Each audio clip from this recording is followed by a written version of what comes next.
In the first weeks of my enslavement, my captivity, there wasn't anything for me to do except having to sit there and listen to Mitchell talk nonstop about how he was going to go out and kidnap 7 young girls, and we'd all be his wives, and we'd all come to accept him and love him. And I just would remember thinking, what the hell are you thinking? There's no way I'll ever think that way about you. Do you have any idea how much you've taken from me? Do you have any idea what you've done to me?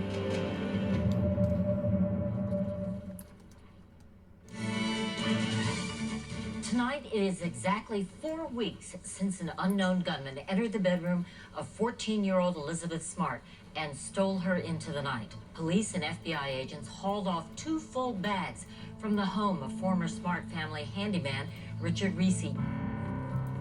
There was a lot of work that was done on Richard Reese, including finally having him take a polygraph, which he passed. So his wife Angela had said that he was at home sleeping all night next to her. I love my husband. I believe in him. Reese had an alibi and he passed the polygraph. That was good enough for me. Plus, more importantly, there wasn't any evidence he did it. One of the problems is Richard started lying about a lot of things that were easily caught. And the more lies that he did, then the more people started to jump to that conclusion, well, he must be hiding something. I'm representing Mr. Reese here this morning, Mr. President. I mean, I remember sitting in the courtroom as Reese was brought in, trying to think, could you really have taken her? Richard Reese. We were watching the news. A flash came up on the screen about Richard Reese. I was in my parents' room when I saw it, and I said that I didn't think it was him, that it's not Richard Reese. Mary Catherine pointed to him and said, it wasn't Richard Reese. His wife says Reese was at home in bed the night of Elizabeth Smart's abduction. Yeah, that's the best I can do there. He was in bed with me. From the beginning, my captors told me that I wasn't going to be allowed to speak about my family, my parents, my siblings, my life prior to the moment that he kidnapped me. He spoke about where his mother lived. As he spoke about that area, I recognized it and realized that that's where my cousin lived. And I naively said, oh, my cousin, my best friend, she just lives like a block away from your mom. And like, this was the first time that Mitchell didn't get mad at me about speaking about my family. A couple days later, he comes and he's like, oh, I received revelation and you're not gonna like it. The Lord has commanded me to go forth and plunder your cousin Olivia to be wife number 2. And I felt like I'd betrayed my family. And I remember the day came, and as he got ready, he pulled out the knife that he had kidnapped me with, and he held it up to me, and he said, oh, do you recognize this? And then he left.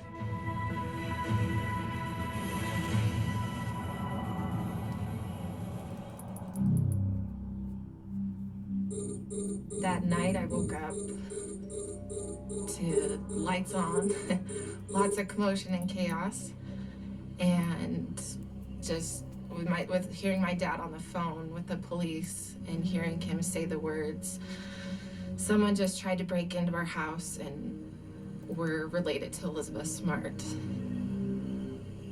And then kind of hearing the story from my parents about him cutting the window screen, trying to get in, and luckily we had picture frames across our windowsill.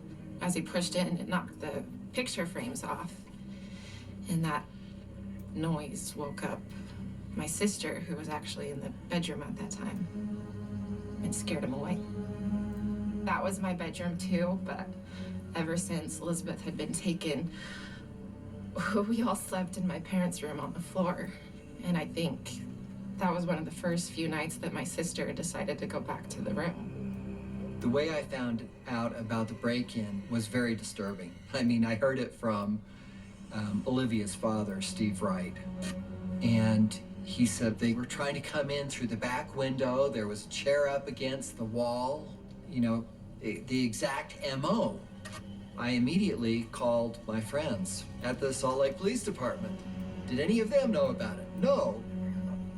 They came and took a look at it, and, you know, they kind of brushed it off as being a potential copycat. It just couldn't have been coincidence that it was someone else. It had to have been him. It was kind of shoved off and dismissed. No eyewitnesses, no fingerprints, no DNA left at the scene. There was just no information to follow up on. I believed it was either a sick joke or it was the same guy. It was obvious that it wasn't Reese because Reese was in custody. I mean, what you know about the kidnapping? I don't. Charles, Elizabeth's older brother, said, I think Elizabeth might be alive.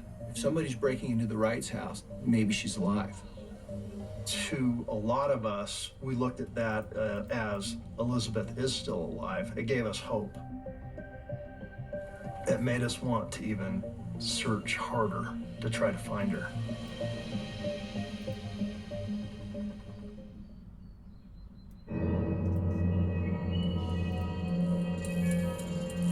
I spent more than 6 weeks tethered to the trees.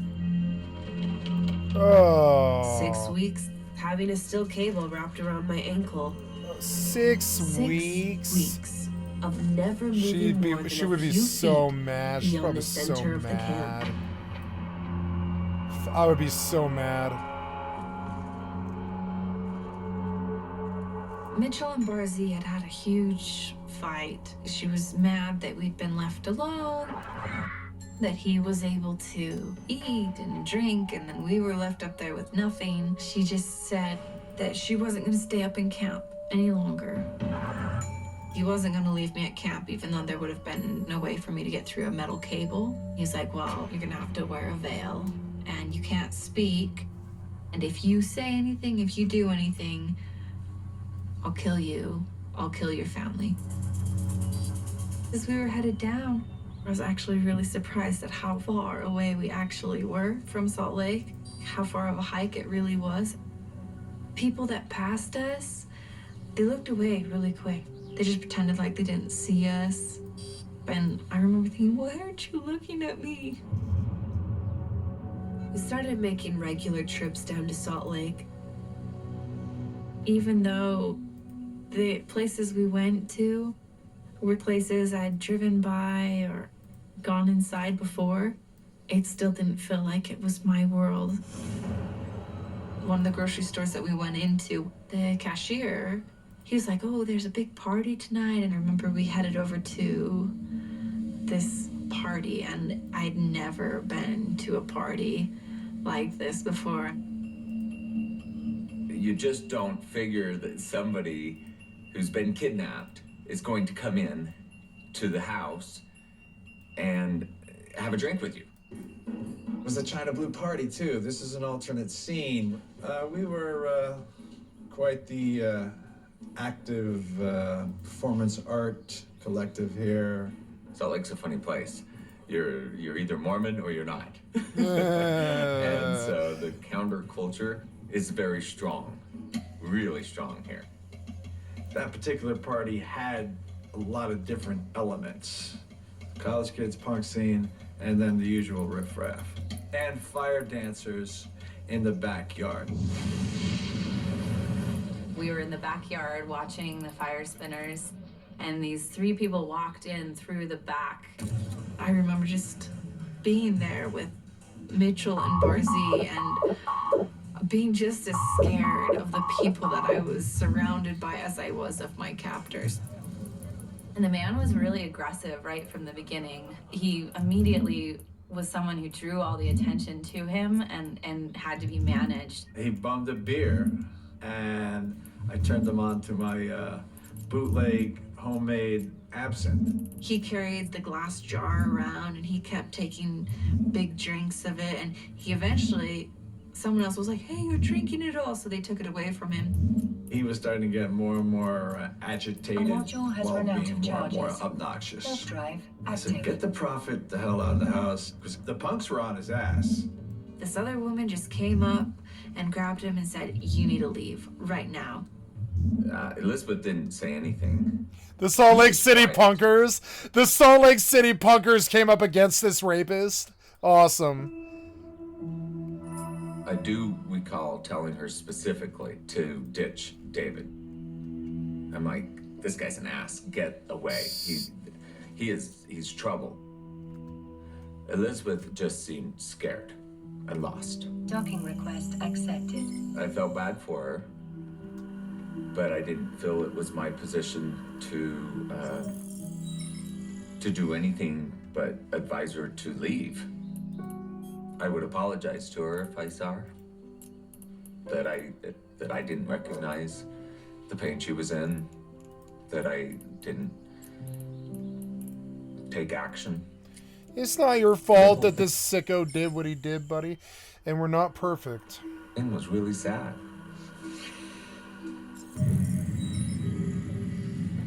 It's not your fault.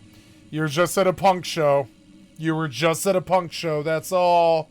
You can't help it that this some fucking human trafficking fucking abductionist rapist brings his conquest to your party. You can't do anything about that. It's the same thing as what happens to her. She couldn't do anything about him either. Sorry. It's okay. It's okay. That's a Salt Lake City punker for you. I just watched SLC Punks recently. SLC Punks fucking changed my fucking life, and a lot of their beliefs are mine. These are the This is what an actual anarcho-commie looks like. It's just... This is what an actual anarcho-commie looks like. It's not... I have a daughter. Yeah. It's not what you think. I'm family, I have friends. I can't believe this kind of stuff happens. Me neither, man. I started to wonder, will I ever be rescued? Active. Maybe I don't. And maybe I die.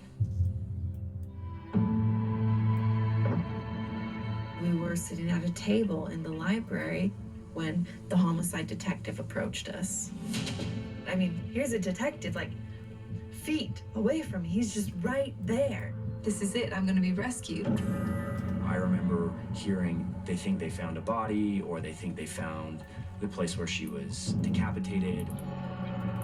I was thinking, after everything that's happened, I'm going to die of starvation. I'm going to die of thirst. Nah, you ain't going out like that. Ain't going out like that. Nope. She might still be alive. Goonies never say die. You just gotta ride it. Just gotta keep going. Just try and win. Try and win. I've been there.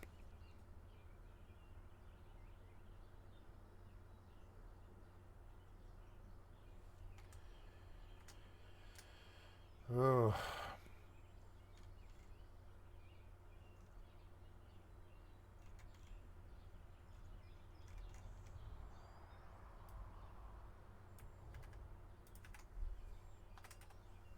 She didn't talk about this.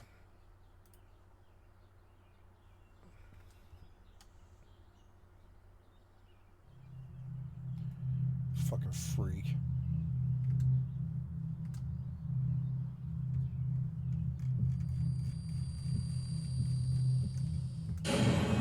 I remember him saying, "I have a knife at your neck. Don't make a sound. Get up and come with me." Authorities in Salt Lake City, Utah say 14-year-old Elizabeth Smart was taken from her bedroom in the middle of the night. We're doing everything we possibly can to help you. The family members would walk out of the doors of the search center and just see the waves of volunteers that would come. I remember begging him to leave me alone, to not touch me ever again. He was the master. I was the slave. He went ahead and raped me yet again, and there was just nothing I could do about it. I mean, I couldn't run away. I couldn't fight him off. I'd already tried. There's just nothing that I could do until it was done. Richard Reese was one of the people that was given to us on the list as having worked around the house. We did feel like he must have had something to do with it. The helicopter felt like it was right above us and the trees were blowing down. I just kept waiting for guys to jump out of the helicopter and come and rescue me, yet that never happened. A module has run out of I would charges. apologize to her if I saw her, that I didn't recognize the pain she was in, that I didn't take action. It's not I your started fault. to wonder, will I ever be rescued? Maybe I don't. Survivor's guilt. And I had it pretty bad for like maybe 5 I years die. too.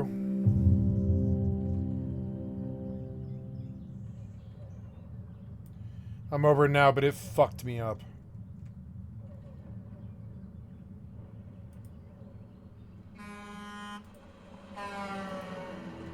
One of the things about the Elizabeth Smart case that bothers me the most and makes me sick to my stomach are the Monday morning quarterbacks, the experts and the average citizen who says, why didn't she run? She was 14 years old. Why didn't she escape when she could? Are you kidding me? He would have broke every bone in her body. Are you kidding me? It's a full-grown adult male versus a 14-year-old girl. What are you talking about? If you try to run, I will go back and kill your little sister. I will kill your mother. Because I can get in your house and I already did it. Plus he starved her, raped her almost every single day. You don't have a right to question why this girl didn't run away. This girl needed somebody to save her. Yep.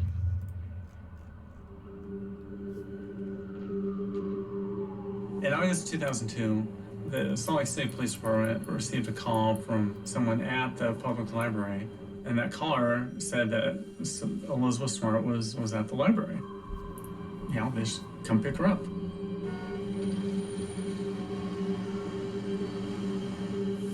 Mitchell started talking about the coming winter and what we would do. One day we went down to the Salt Lake Library to look into moving to California, somewhere where we could survive the winter. And so we were sitting at a table in the library, and he was looking at a big map of San Diego and the surrounding area when the homicide detective approached us. Oh, yeah, get He said, him. I'm a homicide detective, and I need to ask you a few questions. He never said Elizabeth Smart. He just kept asking questions like, well, there's, a girl missing. We've had a phone call. It's really important. If I can just see her face, then I can tell everyone else it's not her. And while that was going on, Wanda Barzee had her hand just clamped down on my leg. It was like, if you say anything, you are going to regret it. You're going to be in so much trouble. And for so long, I had been told, I'll kill you. I'll kill your family. If you ever do or say anything I don't want you to do, that threat just seemed so real to me that if I spoke out, he'd kill me. The detective wanted to see my face, but Mitchell just kept on falling back on the only people that will ever see her face in her lifetime are me, her father, and her husband. And while all this was going on, there was just this raging battle inside me, because on the one hand, here's a detective like feet away from me. He's just right there. What if I did say something? What if I did do something and the police officer didn't believe me? What if I'd probably never see the light of day again? At that moment in time, I remember just feeling like he really will kill me if I say something. He really will kill my family if I say something. Nobody stopped him from kidnapping me. Don't do anything that's going to jeopardize your life. Don't do anything that's going to jeopardize your family's life. But this is a trained officer. He's going to see through it. It's going to be okay. Mitchell just kept on falling back on, I'm sorry, that would be against our religion, and was so convincing that the detective finally did turn away. Wow. He talked the detective out of it. I should have screamed. I should have yelled. Maybe I would have been rescued. Yeah, when the cop comes up, you say, yeah, he's felt kidnapped me. like Please help me. The last nail in the lid on my coffin. Had I been rescued at the library, that would have saved me about 6 months of captivity.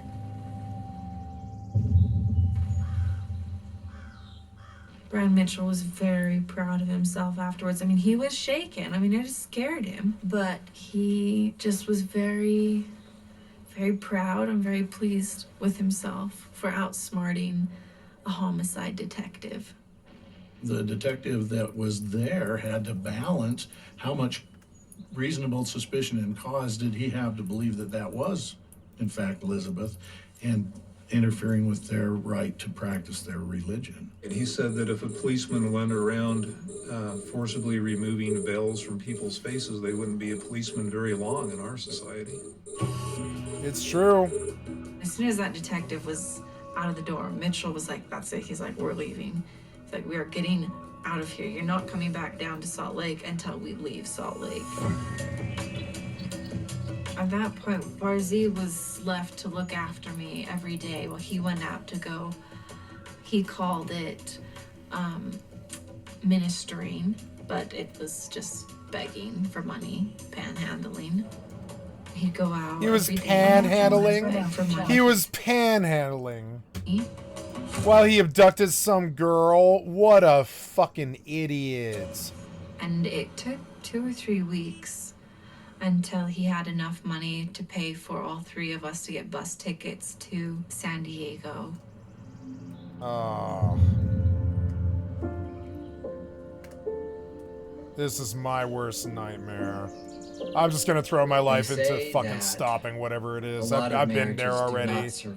I've been here already. I've been to this place. Because it just tears families apart. I didn't have somebody abduct me. I had somebody full blown just attempt to kill me, and like I've been there, and I understand that you fight, you run, you get on the phone to 911, or you kick them in the nuts, or you throw stuff at them. I damn near chopped off his head with a sword when he came at me in the dark in the living room one of those nights.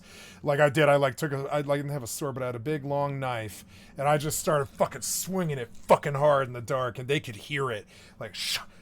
And I was like, I will fucking kill you. You know, I could hear it like in the dark and shit. And they like backed off and stuff and ran. It was insane. Like, I've been there before. You have to fight. You have to fight. You can't be that person that just goes into this. Even if you're a woman, it doesn't matter. You have to fight. It sucks. Survival is this thing that you have to do when the moment arises. And knock on wood, let's hope it never does. But occasionally the moment arises and you just do what you have to do. It sucks. You have to like scream. You have to yell. You have to fight. Like smash a chair into their face. It sucks, but I mean that's like, and I've never done anything like that.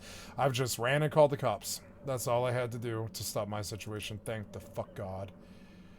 On top of it, I would have fucking kicked him in the nuts, but I was terrified of the probation charge, of the fucking endless probation. I knew that the system was so fucked up that they had already filed 7 false assault charges against me or whatever. None of them stuck because none of them were real. I figured the 8th one might stick if I fought him at all. I was like, no. And the system was, I was more scared of the system than I was of him. And he knew it.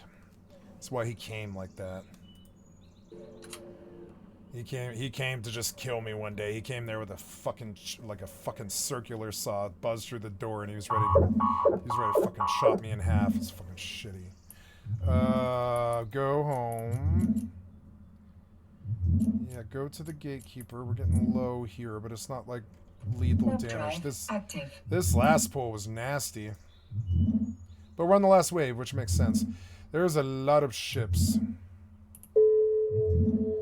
Come on, warp. Come on, warp. Warp, warp, warp, warp, warp. Thank you.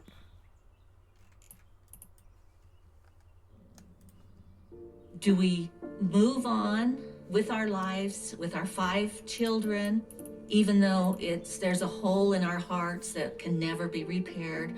Or do we just keep pushing forward and not ever give up? Elizabeth, if you can hear us, we love you, Elizabeth. We haven't forgotten, and everybody wants you back, and we won't stop until you're home. There were times between the 2 of us, Ed and myself, when, you know, I would feel one way and he would feel the other. And so, you know, many times when situations like these happen in a marriage, it usually breaks a marriage up. Won first place in the state fair. So exciting.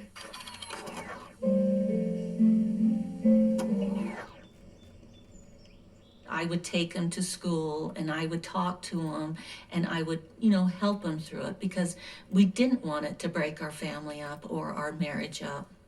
John Walsh was very kind and allowed me to call him at different times. And he said, Ed, you've got these other kids and you've got this wonderful wife and, don't lose it all. Don't lose it all. He said, this is devastating our family. I'm an emotional wreck. You've been there. I said, Ed, you have to saddle up. Fuck yeah, all these people came and helped them. Go out there, go to work, feed your family. This is the America that I love. Be available to the media. And remember one thing, Elizabeth is the missing child. Elizabeth is the victim. And as it went on and got longer and longer, they got more and more sad, more and more depressed, but they stayed strong and kept the search alive. When these feelings of desperation came to one of us, the other would say, no, we can't give up because we haven't found a body. Nobody has told us otherwise. There is hope.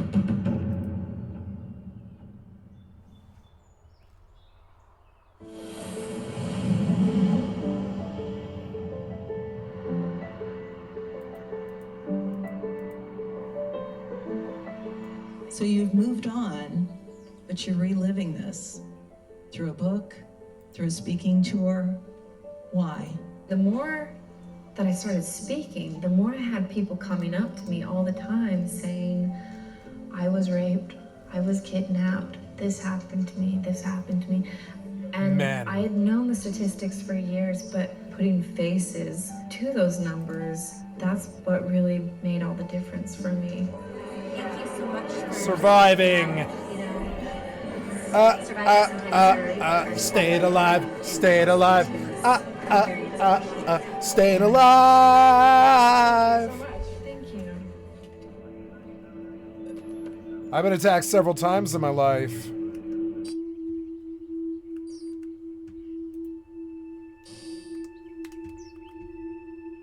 It's good to see inspiration in someone else's story. Think about, when am I going to eat next? When am I going to drink next? It would usually be a day or two. We'd go without food before he'd head down to Salt Lake to look for food. And sometimes it was longer. I was always relieved whenever he left camp because that meant that I'd have at least 12 hours where I wouldn't be raped. There were many times that he'd come back and he'd got a gallon of cheap wine and would be drinking and he'd be yelling, "Keep your eyes out." My momentary reprieve of being raped or lectured or emotionally or mentally abused was at an end. Warp drive active.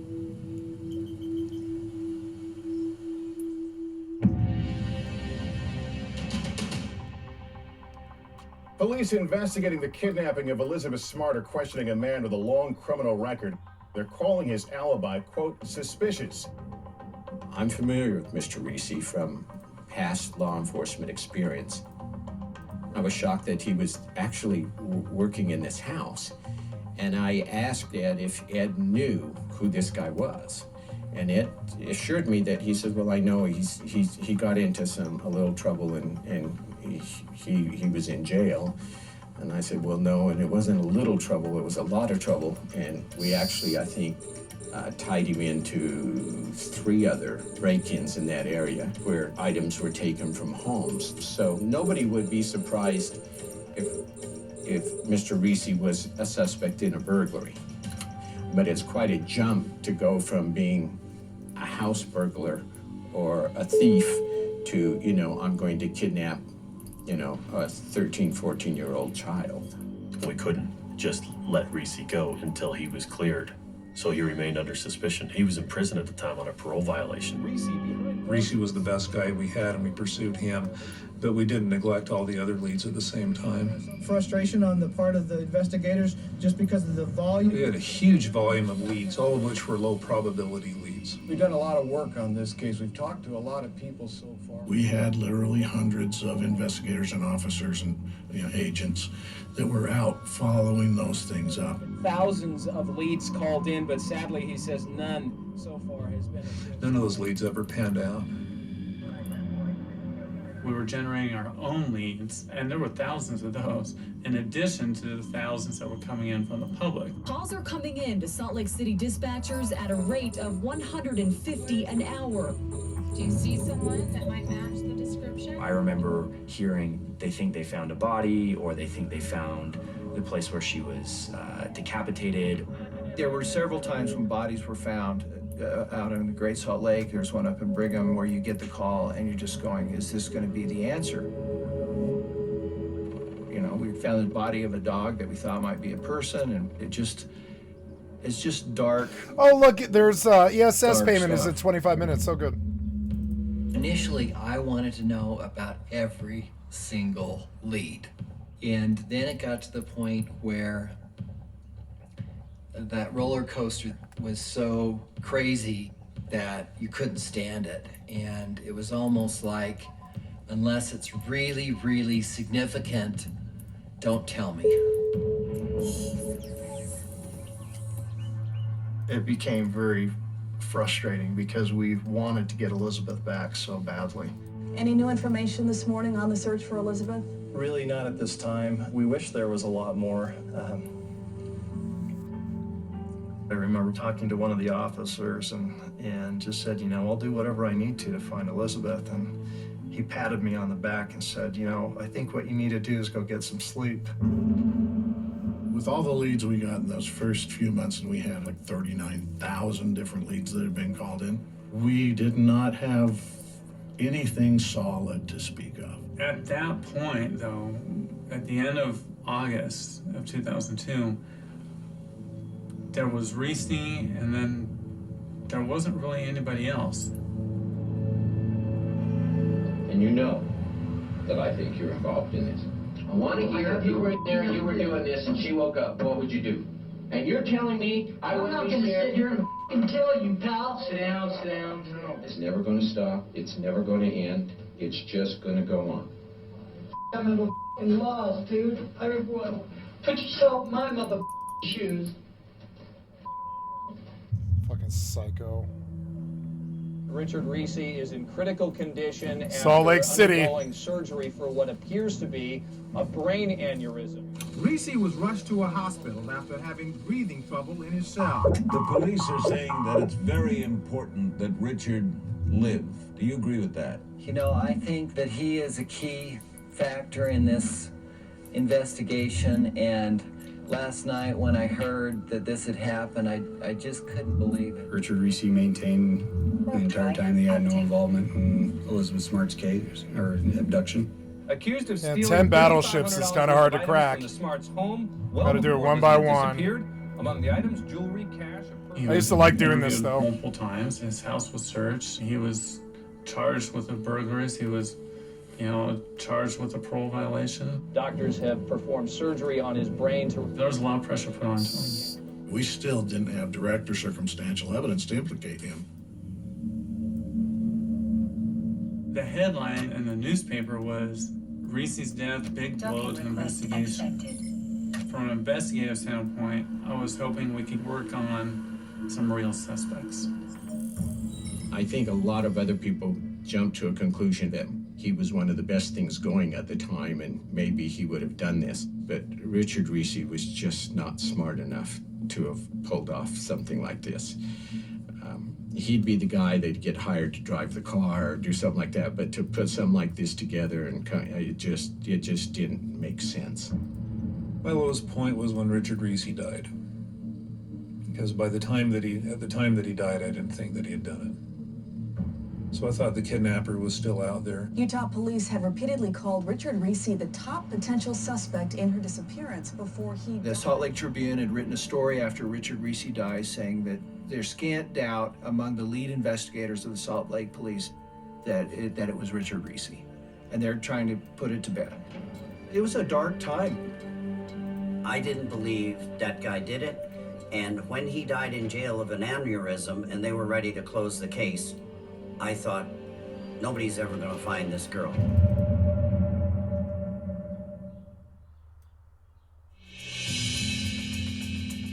It was about 4 months from the time that I had been kidnapped to the time we left. Going to Southern California, it almost felt like I was deserting my last hope to be found, because who would ever find me in California? Nobody. We got on the bus, and so I was next to the window, and then Mitchell was next to me, and then Barzy was in the row in front of us. I think we got to Las Vegas at midnight. We had to switch buses, and then we made it to San Diego really early the next morning. We took the bus from the end of the line into Lakeside. The majority of the time while I was in Lakeside was spent in this fire swampish kind of place. It looked like the fire swamp from Princess Bride. Oh my god. I think we'd been there a couple of days. He came into camp and he said, it's important that all of us partake in alcohol. We're in a new place. There's going to be new trials ahead. It's important for us. What? In the beginning, I just drink the bare minimum that I was forced to drink, but then eventually got to a point where it's not that it made me forget or made it, I don't know, made me feel like it was less shameful, but it just numbed me a little bit more. So there was some times where if alcohol was available, then fine.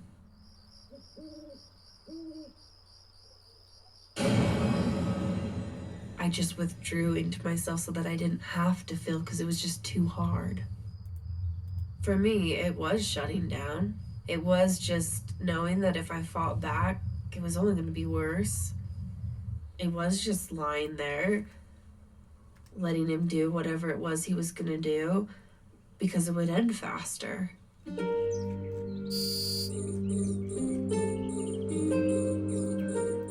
Elizabeth Smart was kidnapped from her home almost 4 months ago. It's now just about 1 month until her 15th birthday. I was the only eyewitness, and, I was constantly thinking about who it could be and if I had missed anything else that I hadn't told the police. Mary Catherine was our other victim, is the way we saw it. What she had experienced and that terror and what had happened with her sister being snatched away in there was a huge, horrible experience for her. We were always told, do not harass Mary Catherine. Don't sit there and ask her, what she knows or what the individual looked like or anything like that. Let her come forward on her own time. The fact is that she did bring up the lead, and it was the thing that made it come together. I made my dad come in and tuck me in every night into my bedroom. And one of the nights that he came in, I was thinking of who it could be. The name Emmanuel popped into my head. I could hear his voice in my head, just the conversation that he'd had with my sister. Over and over, I kept repeating that scenario in my head. And she said, Dad, I think I know who it is. And I'm sitting there, who? She said, it was that man who came over and helped on the roof. That that homeless person from downtown. We were walking downtown, and my brothers came up to my mom and they were talking about someone, and then we went over to this guy and she gave him money and was talking to him, and that's all I really remember of him. It's pretty vague. I remember that very clearly. I had all 6 children, and we were downtown shopping for school clothes. And the girls wanted to stay in one mall, the boys wanted to go to the other. So I said, okay, you boys go there, see what you want and then come back and get me, and then we'll all go together. I remember running over there with my brother Andrew. has run You know, out we of looked at some charges. shoes for a minute, and then I wanted to run back and tell my mom, hey, let's get these shoes. And as we crossed the street, I remember seeing this man, and he said, hey, do you have any money? And I said, no. He didn't have the beard. He definitely seemed clean cut. He seemed like just a guy that hit a rough patch and was in need of some work. So I dug in my purse and pulled out, I think it was $5. And I gave it to him. And I said, well, if you need some work, you know, my husband, you know, could probably give you some work. The next time I saw him, I think he was working at our house. We worked on the roof, and he talked about himself being a born-again Christian and how he would go around to homeless shelters, preaching the word and trying to help people. And he was giving me quite the line. I do remember asking him what his name was, and he said Emmanuel. And I thought, well, okay, that's fine if that's what you want to be called. I worked with him for a couple of hours in our backyard. He just kind of came across as this very orthodox religious person, you know, just kind of down on his luck. He just seemed like a normal guy. In my sight, being a 12-year-old at the time. And then that was the last we saw of him. He was supposed to come back the next day and didn't. Since he was up there working for a day, he knew That's her dumb brother. Where all the windows were, and he knew where all the doors were. When Mary Catherine said it was Emmanuel, it should have changed everything. It should have been earth-shaking. And part of this strange story is that it wasn't. There was 4 months between the time she was taken and the time that Mary Catherine says, A module has I know run who out it of was. charges. By the time October rolled around and all of a sudden there was this name, it was like, well, this guy isn't on anybody's list. So when it was brought up that she now thinks she remembers the name or the voice, and it was this Emmanuel, and it was a guy that helped come and cut down I think it was a Russian olive tree. What Mary Catherine actually said, she didn't say she was positive this was the voice. She said, I think that might be the voice that I heard. And my investigator very pointedly asked her, do you want that to be the man? And she says, well, if he took Elizabeth, I want him to be the man. So there's actually a lot of doubt whether Emmanuel is going to pan out to be a real substantial lead or not. They did take her in and re-interviewed her, and they told us not to go public. They were very careful, so we kept it private. The police said that if it is Emmanuel, we don't want to scare him away and push him underground. Let us find him. If you release the composite and you talk about it, it's certainly going to generate leads. But by generating those leads, it's also going to warn this guy.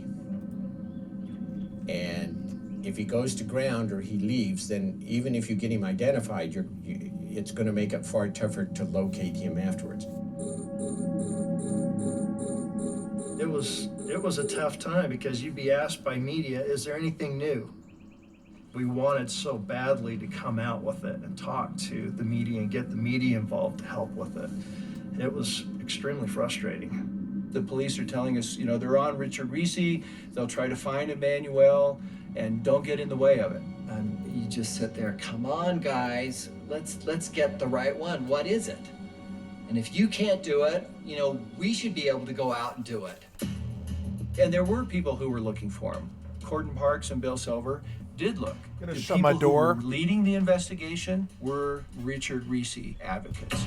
She heard the voice, and whether or not she recognizes it or not, I'm not going to clarify. Mick Fennerty told me Chief Rick Genzi is not going to believe it wasn't Richard Reese until Elizabeth walks up and tells him so. We were looking for a body at that point.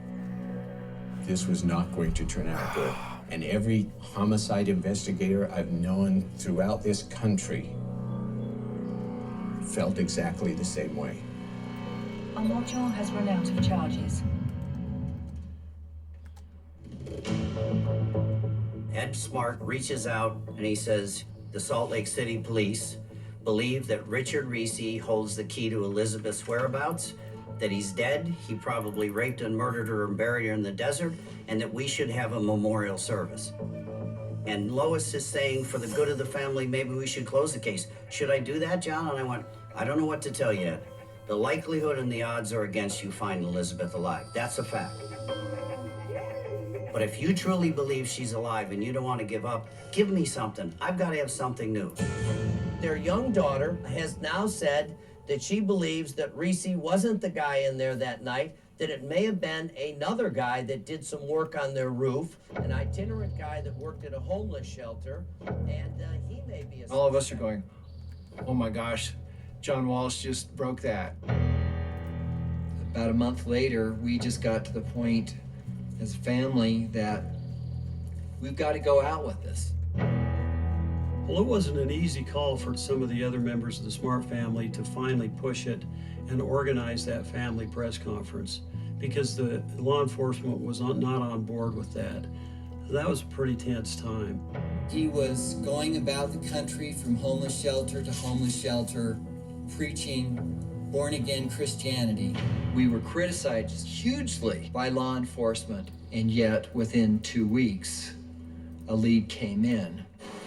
The great thing was when Tom Holbrook and his wife Lisa, Brian David Mitchell's sister, told the police who it was.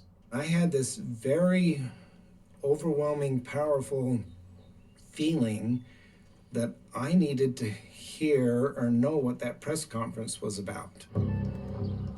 I started doing a Google search and quickly found an article from the Deseret News that talked about the press conference. He was going about the country. That he went by the name of Emmanuel and that they were looking for him for questioning.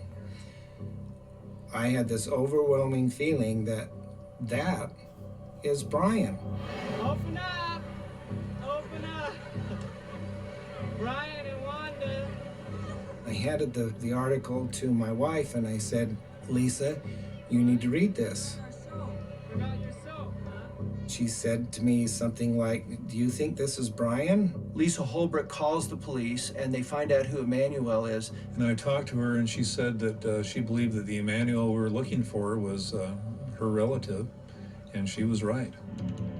Corden Parks, he goes and he gets a picture from Albertsons where on August 27th, Brian David Mitchell was arrested for stealing $52 worth of beer and batteries and a flashlight. And they took a picture of him and they said, who are you? And he says, well, I'm Emmanuel. And then finally, they nailed him down. He says, well, I'm Brian David Mitchell. Corden Parks makes his own flyer and it says, wanted, Brian David Mitchell, and sticks it up there where every cop can see it, where the two cops who would have arrested Mitchell would have seen it. And the superiors tell him to take it down from there where everybody can see it and keep it up in the detective's room and to change the heading wanted for questioning, not wanted. There still wasn't a lot of support at the management level, both at the FBI and the Salt Lake City Police, to releasing the photo that we had of Brian Mitchell. People just didn't want that to happen.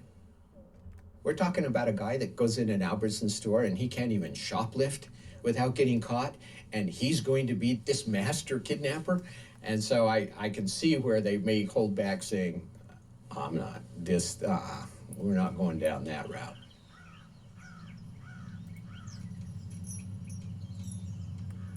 He would always claim that going down into the city to minister spiritually was so demanding, and how blessed Barzy and I were to be able to stay in each other's company up at this hidden camp all day. But we'd be left up starving. And so one day he just got up and he said, well, I'm going down to minister. And he just left. What? He laughed at me. He was gone a good long time. So the day if he passed and we went to bed, and the next day came, and I just remember thinking, now I'm so hungry. And Barzy is just saying, he's gonna come back, he's gonna come back. Well, he didn't come back that night. And the next day came, and I mean, we'd already been about 3 days without water. I mean, neither one of us could hardly sit up. And that was kind of that time that I was thinking, oh my gosh, after everything that's happened, You're I'm gonna gonna die die of of thirst. starvation. I'm gonna die of thirst. Please let me have a really good sense of humor in the next life.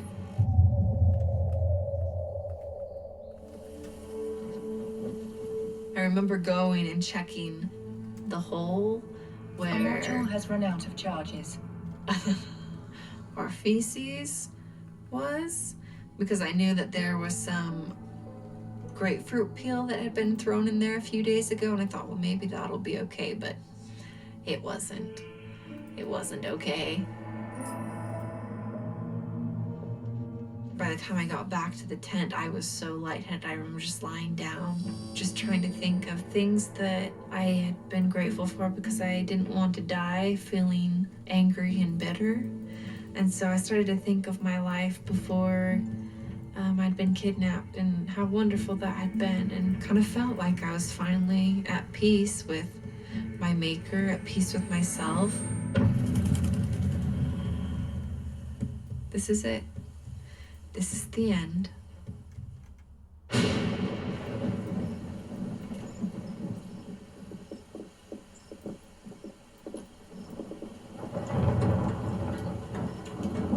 But then it started raining. We got up and we ran outside and we caught the rain in tarps. I remember just being so grateful for that rainwater, and even a couple days after, when it looked like there was stuff growing in the water, I was still so grateful for it. And all of a sudden, we hear singing. Off key, off tune. It's like Resident And Evil. he's got leftover KFC, and he sits down and he starts talking, and both Wanda and I can hardly sit Leftover up. We're so KFC. hungry. He talked about how he'd gone down into Lakeside, stolen a couple beers and drank them, how he broke into a church, and how the next morning the police came and he had to go through booking and they ran his fingerprints and nothing came up, and how he gave him this fake name, and how they then said, well, it's going to be about a week before he could go before the judge. I'm going to release you from custody. I'm going to put you on a grant of probation. But if you're going into those churches, you break in the window and you're going in there because you don't have a place to live, that likewise could be a violation of the law. You understand that? I do, Your Honor, and that was the worst night and the worst week of my whole life. For the first time in 22 years, I got drunk that night.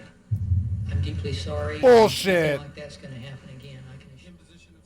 First time in 22 And years, although my it was fucking comfortable and I ass. was well fed and had a roof over my Bullshit. head, it was a reminder that I need to remember who I am and I need to remember who you are. And then he continued down his usual, oh, you're this, you're that, blah, blah, blah. And with alcohol, with sex, being raped, everything that he'd say, you need to experience this, you need to descend below this before you can rise above it.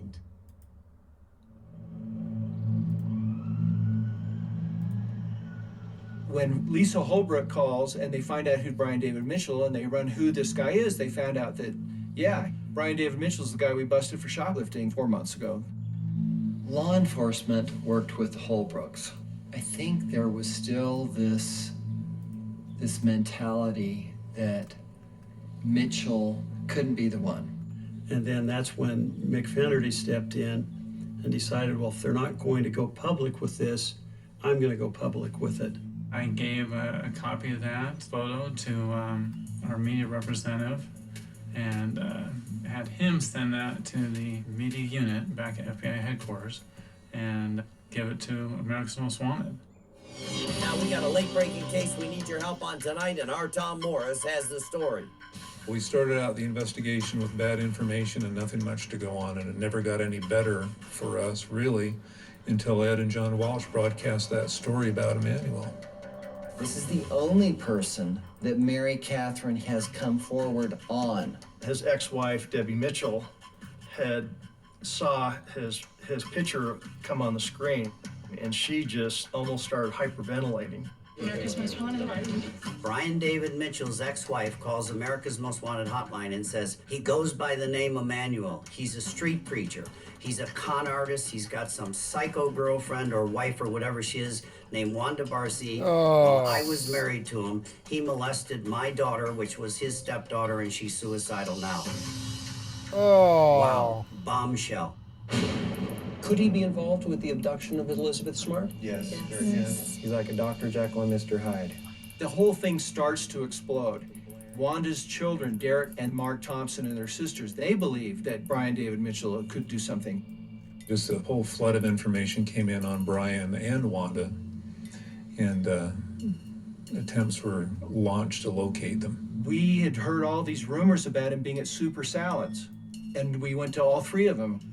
And we talked to the one out in Fort Union Boulevard, and Lindsay Dawson, she says, you know, he does come in here, and she thought that they were, you know, some kind of religious cult or something. And then she says, you know, the last time they were in here, there were three of them, the same two and one other girl. And I fell to my knees. Honestly, that to me was as emotional as when she was found. I will never forget my older brother Tom coming to me and saying, Ed, you know, she might still be alive. And I said, yeah, I think so.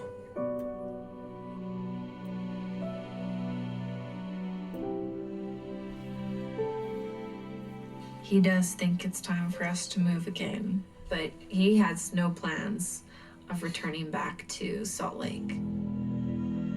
He was talking about these big cities like New York and Boston. I just remember thinking, how can I convince them to return to Utah? I thought so much about how he manipulated people around him, how he got what he wanted. And I finally just kind of got to the point where I thought, you know what? This can work for him so well for so long. Surely it can work for me. I've been a victim of this for 9 months. Just let this work this one time. 9 months? Just thinking, 9 months. I'm gonna try. And so I remember facing it and just saying, oh, I just have this feeling like we're supposed to go back to Salt Lake. I know that sounds so crazy. I mean, God would never speak to me. He'd never condescend to speak to me. But do you think that you could ask God if we're supposed to go back? Because I just know he'll tell you. I mean, you're his prophet and you're his servant, and I just know he'll tell you. Could you please ask him? Well, I think to Mitchell in that moment, he must have felt like, oh yes, like, she's mine. I remember turning to him and saying, well, I think it's really important for me to experience hitchhiking. So we got the dollar wig and the dollar sunglasses, and that was gonna be my disguise. The following morning, we left. It was very hard to get rides, even without our robes. I find it difficult to believe that she went 9 months without trying to escape, and I know that's probably what the rest of everybody else said too. But no, when you're 14 and they're like, we're gonna kill your fucking family, I think it is enough. It's enough. But 9 months of it, sooner or later I would be like, no, I'm just, even like, I don't know, even a young girl, I would have fought sooner or later. Damn it, you were supposed to be in the fucking Noctis and you didn't get in it, you asshole. Docking request accepted. Fucking developers.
I love X4.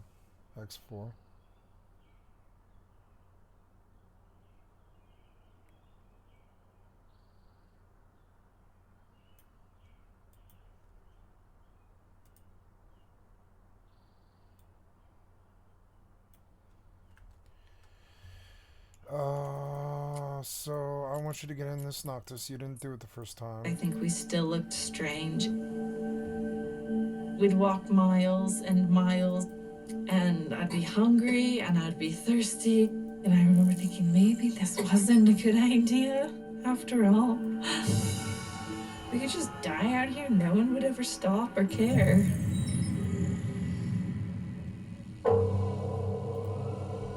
The Salt Lake Tribune wrote a story on their B1 page saying smarts are frustrated by police. And I said, police are too vested in Richard Reese. They're covering their ass. And the most important lead in this story is Brian David Mitchell. We got to find him. And that was the lead story the next morning, which was March 12th, which is the day she was found.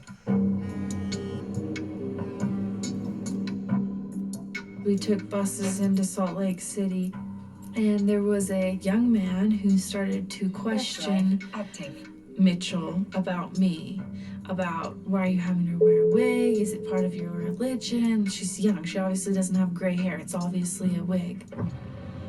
Mitchell just did not like that at all. He had both Barzy and I off that bus just as soon as the bus stopped. Once we were in Sandy, we were walking up State Street. 911. Yeah, Tom, I think I see that Emmanuel they're looking for, and he's with two ladies. Oh, it was some dude on the bus that finally busted it. I love random. Random is so awesome. Random stuff will really make you wonder about the universe. It was somebody on a bus. Received a call that two different people had noticed suspicious people. One lady was driving away. She said to her husband, call America's Most Wanted. America's Most Wanted. The other lady, her husband says, don't get involved. And she says, you're going to be sleeping in the garage for the next month. I'm calling America's Most Wanted. They made the call. My dispatcher said, hey, Vic, we got a report of some citizens calling in, some suspicious people walking down State Street.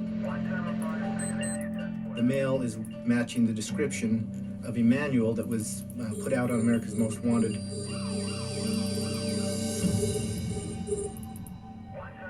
A whole bunch of police cars pulled up next to us.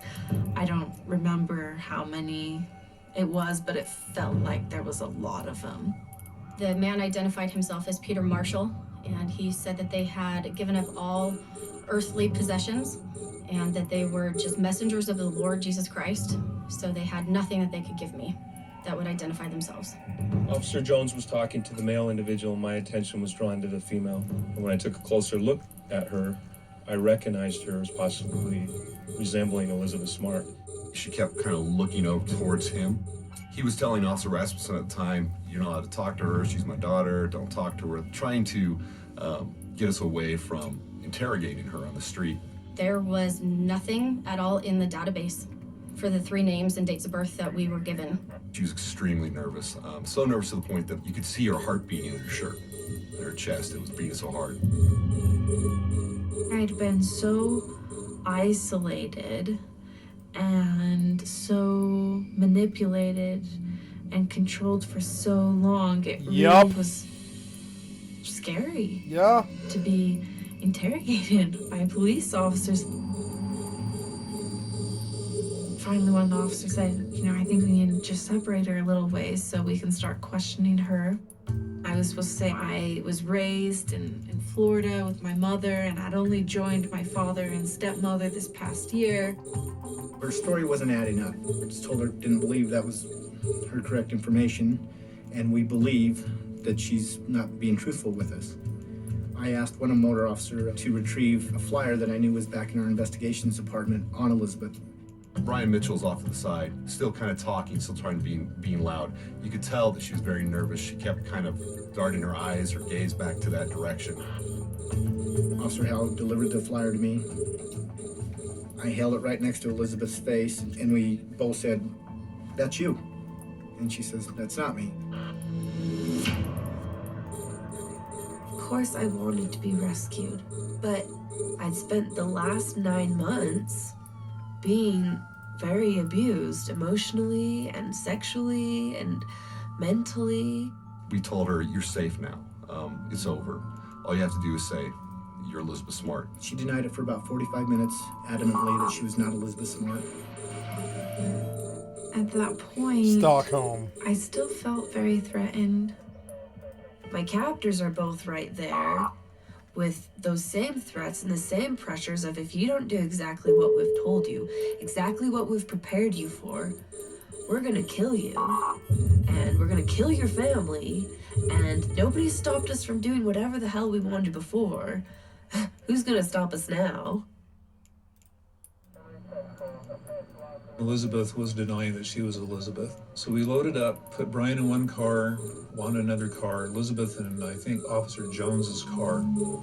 They immediately turned me around and handcuffed my hands behind my back. And in my mind, when a person is handcuffed, they're in trouble. I says, Elizabeth, just for your peace of mind, for the sake for your family, just tell me that you're Elizabeth Smart. What if I said I was Elizabeth Smart? They didn't believe me. They released me back to my captors. Would I ever see the light of day again? Right before we were getting her into my car, Sergeant Quezada held her out. 25 and said, mil. You know, this is your one last chance. 25 million just the salvage and loot. Like I don't even know what it was in bounties, and you can see that this is very, very lucrative.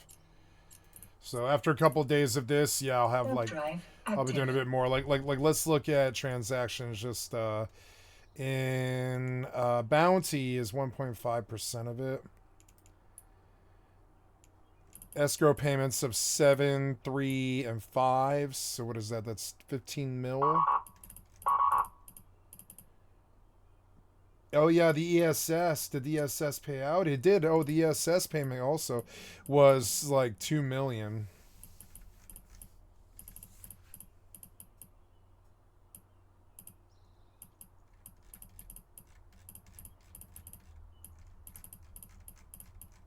Yeah, just today I've made 5, 12, Docking request accepted. 17, about 20. It's like 50 mil for one run. And this system is fairly quiet. Like, it's one of the more quiet systems I've ever been in, actually, honestly. So, yeah, like, stack up, select all, stick in the items. This will stack up. I wonder if I could get a BPO for a Gila. If I could just buy a Gila BPO and just start producing Gilas out here. And then I can just, and then just, you know. Yeah, look, I could probably just mine all day out here too. And I doubt anybody would stop me doing from that either. I don't know. I like Null. I've always liked Null. Look at the cool red planet that I live at with the lava veins and stuff. And I can definitely do PI on these planets out here. Like, maybe I found a new home. I don't know. It's better than Poshvon in the respect that I'm only... Well, it's not better than... Well, it is. It's better than Poshvon in the respect that I'm only 5 jumps from... Yeah, like, the problem with Poshvon is it pops you out in low sec where you have to cross someplace like Abazon. It's fucking annoying. But, like, this... It is just like right to Amar, and I could just sell this stuff, and I can use a really fancy hauler to do it. And I mean, once I do the 5 jumps out, it's fine, and I'm cloaked the entire way too, which is nuts. And yeah, I think I'll probably move to Null this year. I haven't this was not as paranoid as I remember. I'm a much more seasoned PvP guy than I've ever been. I'm good at Fortnite. I'm good at Overwatch. I'm good at Rust. I'm good at Mortal. I'm good at EVE. I'm not good at Mortal, but I'm like learning Mortal. I'm good at EVE Online, and I'm learning EVE Online. I'm always learning. And like, so the at some point I became like kind of better at PvP. Am I good at getting kills 1v1 or whatever? Yeah, and WoW, I probably am. But like in other games, probably not. And wow, I'll fuck you up on a rogue. I don't care who you are. You better be like 2200 plus, or I'll fuck you up on a rogue. You understand? Still to this day, same key bindings, same stuff. Like right there on my rogue, like no problem. I'll hop on my rogue, and inside of 30 seconds, I'll fucking stomp your ass. I don't care who you are. Or priest, shadow priest. I'll fucking stomp you on a shadow priest. Hunter, I'll fucking stomp you on a BM or an MM hunter. Serve even too. Although I don't like serve very much. Yeah. And like and so yeah, I feel solid about those games. And I feel like yeah, I can contend. I feel like I can probably like do a successful raid against some nasty people in Rust if I were to put my mind to it. And I feel like I could counter a nasty raid in Rust if I actually put my mind to it. But it's very difficult for me to do that.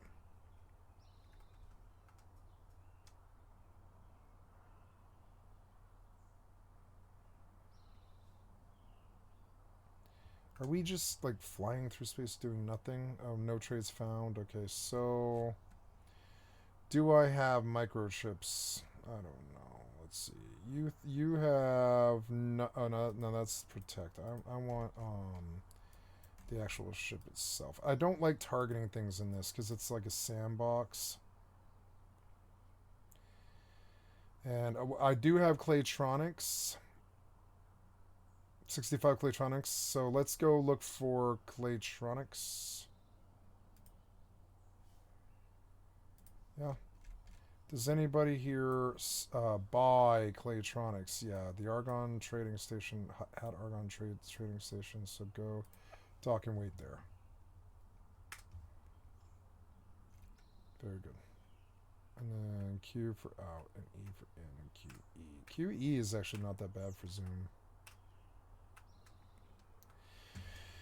Okay, so on the way there, we're chopping woods. I have 1,000 wood. Ooh, it's a beautiful, I don't know, night, morning, something. I don't know, but it's beautiful. I like it. It's pink and blue and. Oops, yeah, wood. I gotta put this wood away. I've noticed that when I try to go through my door, people attack me, but when I'm just standing here, they almost never do. Actually, they did attack me today right here. Never mind. Go over there and hit that tree for a while. To tell us on your own free will who you are. You could tell she was kind of getting a little bit emotional. I asked her, "Are you Elizabeth Smart?" So Nova sucks.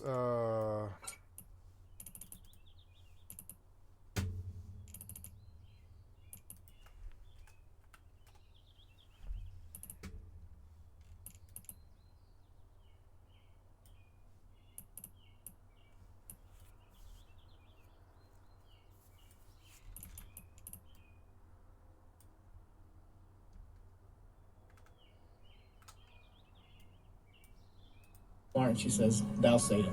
She said the words, "Thou say it." For the previous 9 months, we didn't speak like you and yours. It was thee and thy and thou. And he'd say, "Oh, well, thou sayest." Like, you've said it. That's what it's gonna be. That's how it is. And I gave that answer because Mitchell was not that far away. But if he heard me answer in that way, he might not know what I was answering to. I looked at Officer O'Neill and we looked at each other and I said, "We'll take that as a yes." And I believe all the other officers that were surrounding her at that point felt the same way. Officer Jones came over and contacted me and said, okay, she's given up the false name. She admits that she's Elizabeth Smart. She asked me one question while she was in the back of my patrol car, and that was, what's gonna happen to them? In my mind, I was thinking, if they put me with them again, I might be killed, I might be hurt. I felt like nobody was on my side. Wanda, Brian, and Elizabeth were all put in different interrogation rooms. I got to talk to Elizabeth. She said she was Elizabeth Smart. And I asked her what happened. And she went through and she described her kidnapping in good detail. What's your first name, sir? Emmanuel. And I knew that we had good cause to arrest Brian and Wanda for aggravated kidnapping and aggravated sexual assault. I remember just sitting there, just thinking, what is gonna happen next? And the door bursting open without any warning. And there was my dad. And there, across the way, sitting on the sofa, is Elizabeth with her arms folded. I don't think I knew how to react because I knew so much had changed. I knew so much had happened. There was just not this response that I would just, feel the excitement of, reuniting. No, And it she's really different wasn't until now. he She's different. Came running over and started hugging me. It's over! It's over! Elizabeth, is it really you? It's over! She said, yes, Dad. The nightmare was over. That's what it was like when the cops came and saved me. It was insane. The cops came and saved me, and I knew it was over. I knew it was all over. I knew I was either gonna have to like go to. Ooh, there's somebody on a horse. Yeah, somebody on a horse. I want to go put this little bit of wood away.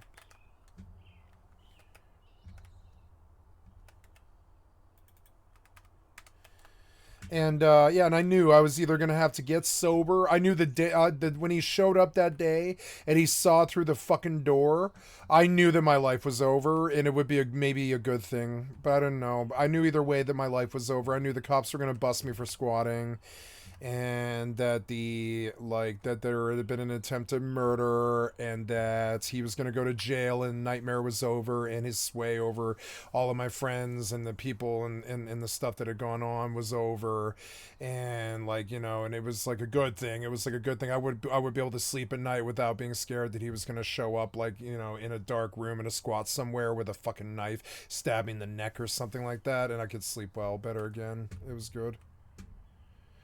My story was nowhere near as bad as hers at all. I received, I think it was all in all 7 beatings and then an attempted murder. My story was not as bad as hers, but I know the survival thing. I know the survivor's guilt, and I'll be honest about this. There's been times in my life when I cried for him because I know that he had shot cocaine for 22 years into his veins, and he fried his brain, and he fried his veins, and he fried his life, and he fried his wife. He beat his kids. He was a terrible alcoholic, a terrible person. He had talent. He was a talented duct-worked guy, and he was a guitarist, but he was a hunchback, and he was 65 when he got it in his head to start beating me and shit. It was just crazy. And he was a hunchback, crazy person by that point. He was completely a methamphetamine addict. And I survived. Yeah, I think it was 7 beatings total. 3 of them were attempts where he just kicked in my front door and shoved me up against the wall and threatened to beat me within an inch of my life. And then 4 of them he did just beat me within an inch of my life. And the first time I called the cops because, that's what you do.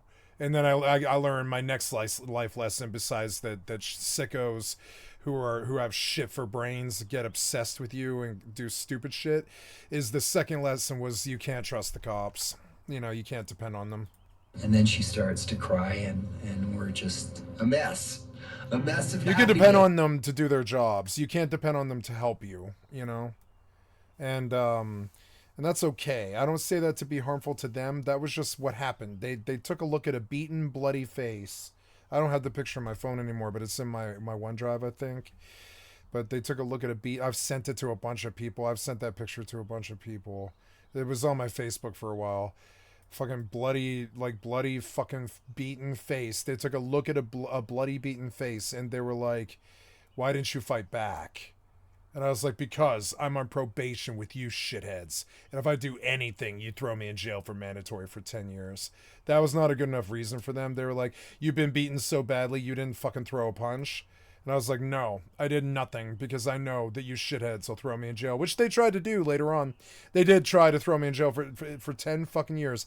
Mandatory minimum sentencing. They held it over my head for 2.5 fucking years. For what? Getting high? You fucking stupid shithead pigs. You were just as bad as him in a way. You bullied me just as bad as him. There were times in my life when the pigs were worse. There were times in my life when the pigs fucking hurt me or abuse me worse than a fucking circular saw wielding maniac. They were both bad. Let's enjoy. I'm sure deep down in that girl's heart, she probably felt that way about the cops too. If the cops were actually good, they would have stopped this. was just so thrilled to be able to look at her. Like, if the cops were actually good at their job, they would have stopped this. This guy left so many goddamn trails.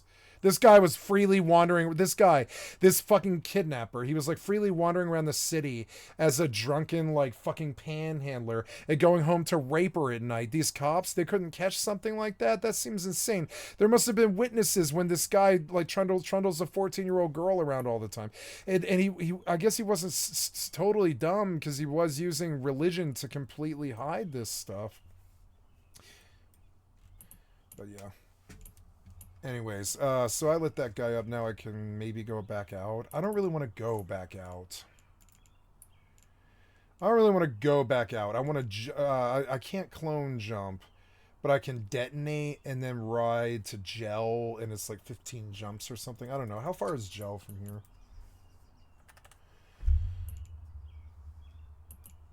I wish there was a jump bridge that took me right to fucking Jita or whatever.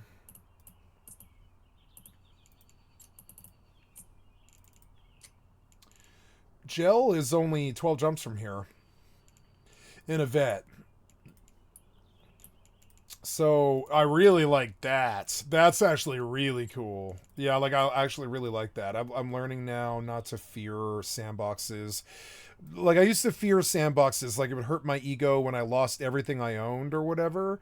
But no, the experience and learning from it is what the actual reward is. It's not keeping the loot. The loot is often boring, frankly. See her and hear her talk and know that she wanted to be back with us as a family. Yeah, I could do 15 safe It jumps. made me feel like I could do 15 safe jumps to gel, and going through Camilla is not really the safest principle. But I mean, if I make it in the Ibis, who cares? Maybe in Nullsec, traveling around in Ibis is actually fairly safe. They're like, I mean, sure, they probably pop you because they're like, oh, you have something. But also, Autopilot engaged.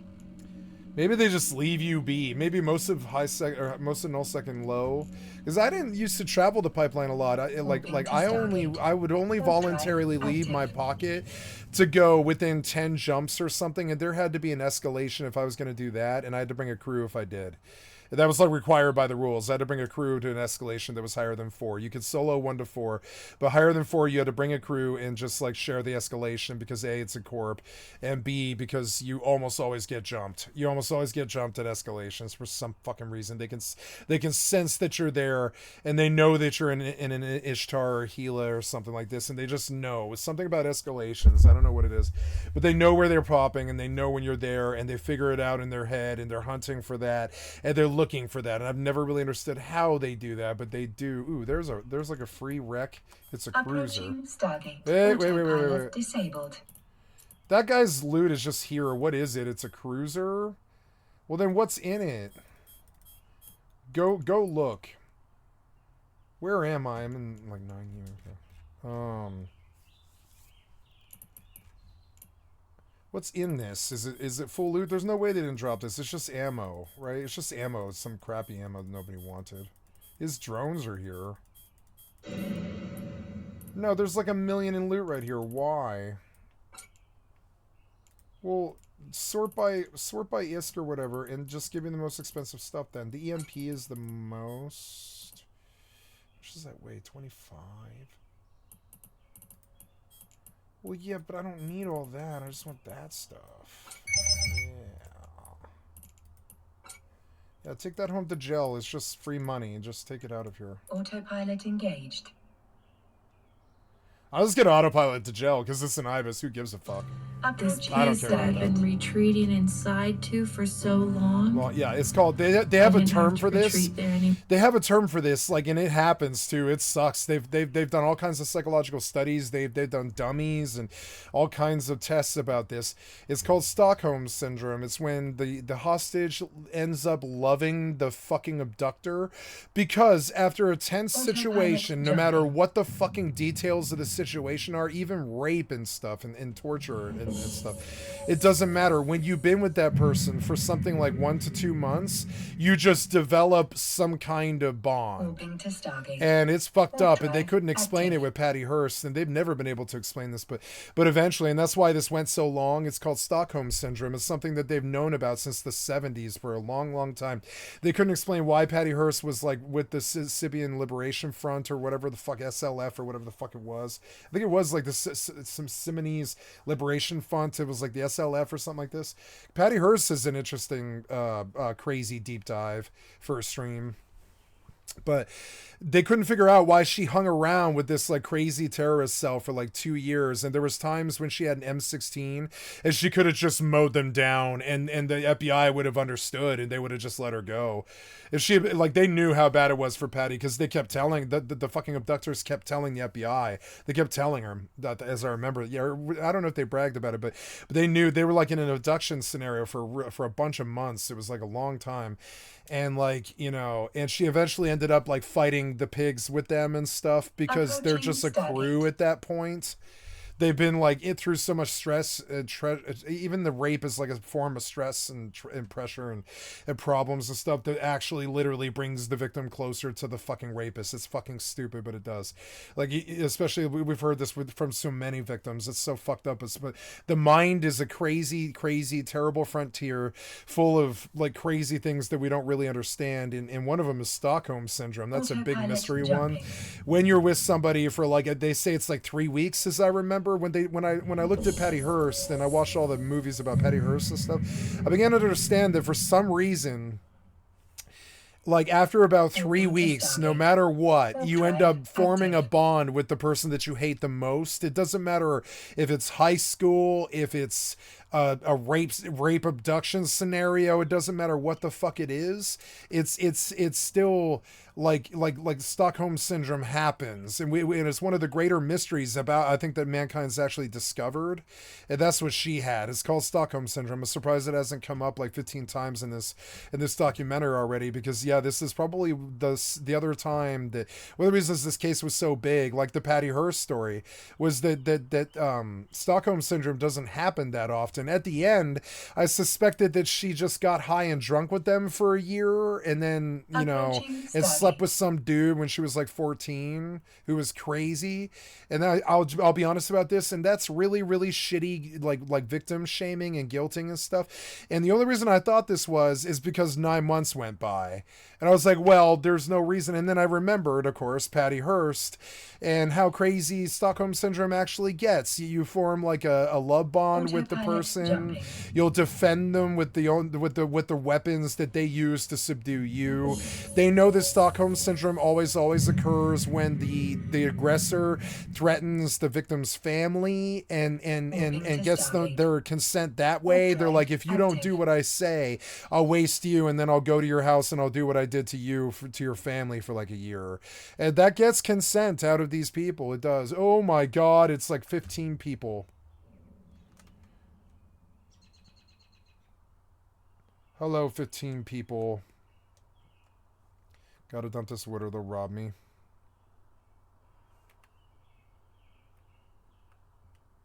Yeah, you're gonna get left behind. Don't get left behind.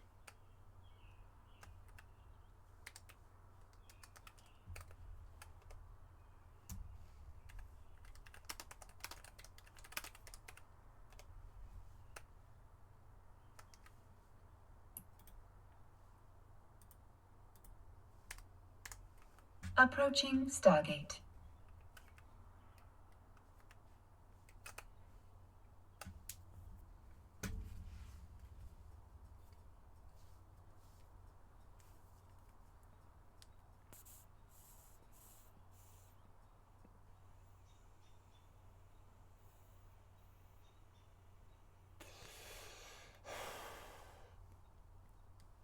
Anymore. He's gonna be okay. 15-year-old Elizabeth Smart was found alive today. Brian David Mitchell and Wanda Eileen Barzee have... Now, another thing we know about Mormons is their... Ooh, oh, look, I do have a jump bridge. I have a jump bridge. Oh, cool, I did have a jump bridge, huh? I had a jump bridge.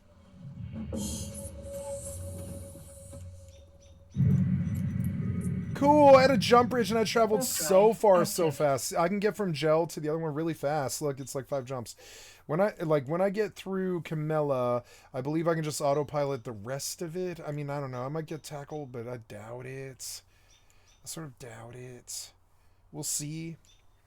Yeah, just autopilot this. The jump bridge was fine. Look at this fucking psycho. Look at this fucking psycho. And the lady's worse. The lady's worse.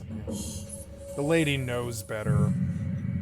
We all know men act like this, but when a woman acts like this, unacceptable. And that double standard is unfair to women. But women know better. Women know better. Women know better because they know it takes 9 months to gestate a life, to fuck up and rape and murder somebody, or threaten to rape and murder somebody, or do all that stuff or whatever. That's unacceptable. You almost never catch women doing that stuff. They do, but they don't do it often. And like, so it's just weird. And she knew better, and it's just proof that, you know, female rape does happen, as shitty as it goddamn fucking is. You know, they know better.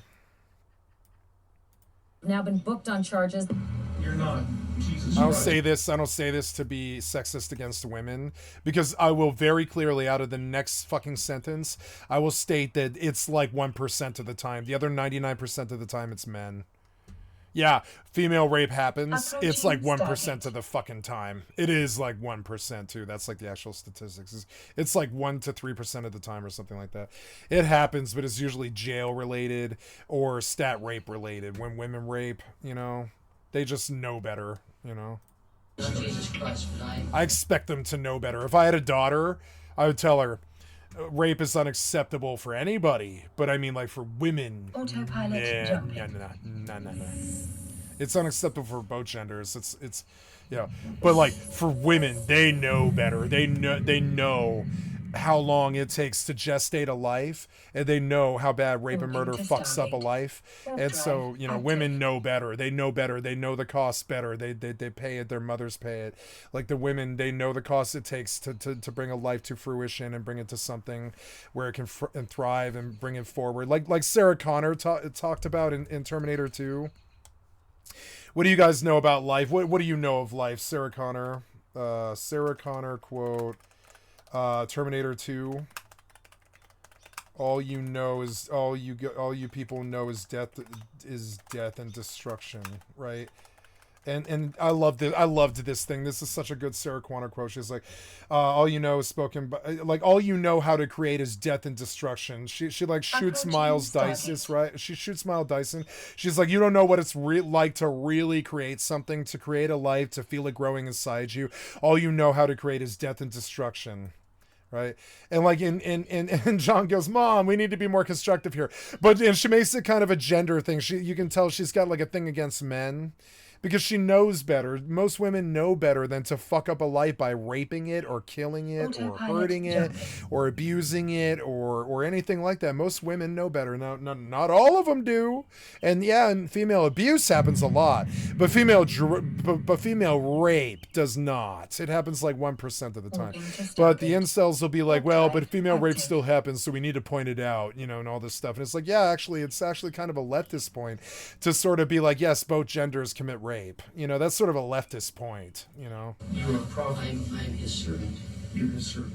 I'm the Lord's But you'll hear it out of an incel being like, female rape happens, you know, but you'll hear it out of like a fucking Andrew Tate incel type, but like on the Reddit forums and shit like this, but it like, you know, you'll hear it out of them, but it's like, but no, the leftist point is that, yeah, like everybody can be fucked up, you know. That's the leftist view of it, is everybody can be fucked up, you know. There's no gender gap. There's no rape gap. There's no nothing. Everybody can be fucked up. Approaching Stargate. We're all equal opportunity haters. We know everybody can be fucked up. We know that this statutory rape does happen, and the female teachers rape their students sometimes, and we know that like Black Widows happen, and Eileen Wuornos happens, and we know that products of sexual abuse all of their lives and stuff, people who are products of sexual abuse like a bunch of their lives and stuff, they go and they enact that abuse on other people, and sometimes they kill, like Eileen Wuornos, you know. That's a rare killer type, you know. Or the lady who wanted to kill Andy Warhol and stuff. We know that crazy happens in both genders and stuff, but rape is not common in the female gender. It's not common. You could never say it's common. No, I wouldn't say it's common. Not even if like female jails probably that much is it very common, because it's just not very normal for women to do stuff like that. And I have a high opinion of women when it comes to this. They're just ingrained with a sense of like decency, and they just wouldn't do that to somebody because they know that 9 months is a serious fucking deal to fuck up, you know? I have the same opinion. And like Sarah Connor, I'm like, men will rape and men will murder on the fucking drop of a fucking thought, you know, on the drop of a dime, right? Because all they really know is how to create death and destruction, right? They know how to come inside and then leave, and then, you know, it is sort of anti-male to say it like this, but I mean, this is the state of affairs for mankind. It's not like something that I despair about or I'm angry about or that I try to make some indictment about men. It just is the natural state of things. Approaching Stargate. You know? Women knowing that they've got to gestate and they have periods every month, and they know that the procreation is a part of their lives and stuff. It's just like whether they like it or not, you know, and like, you know, and so they deal with it with aplomb. Men will do things that women would never do. It's fucking annoying.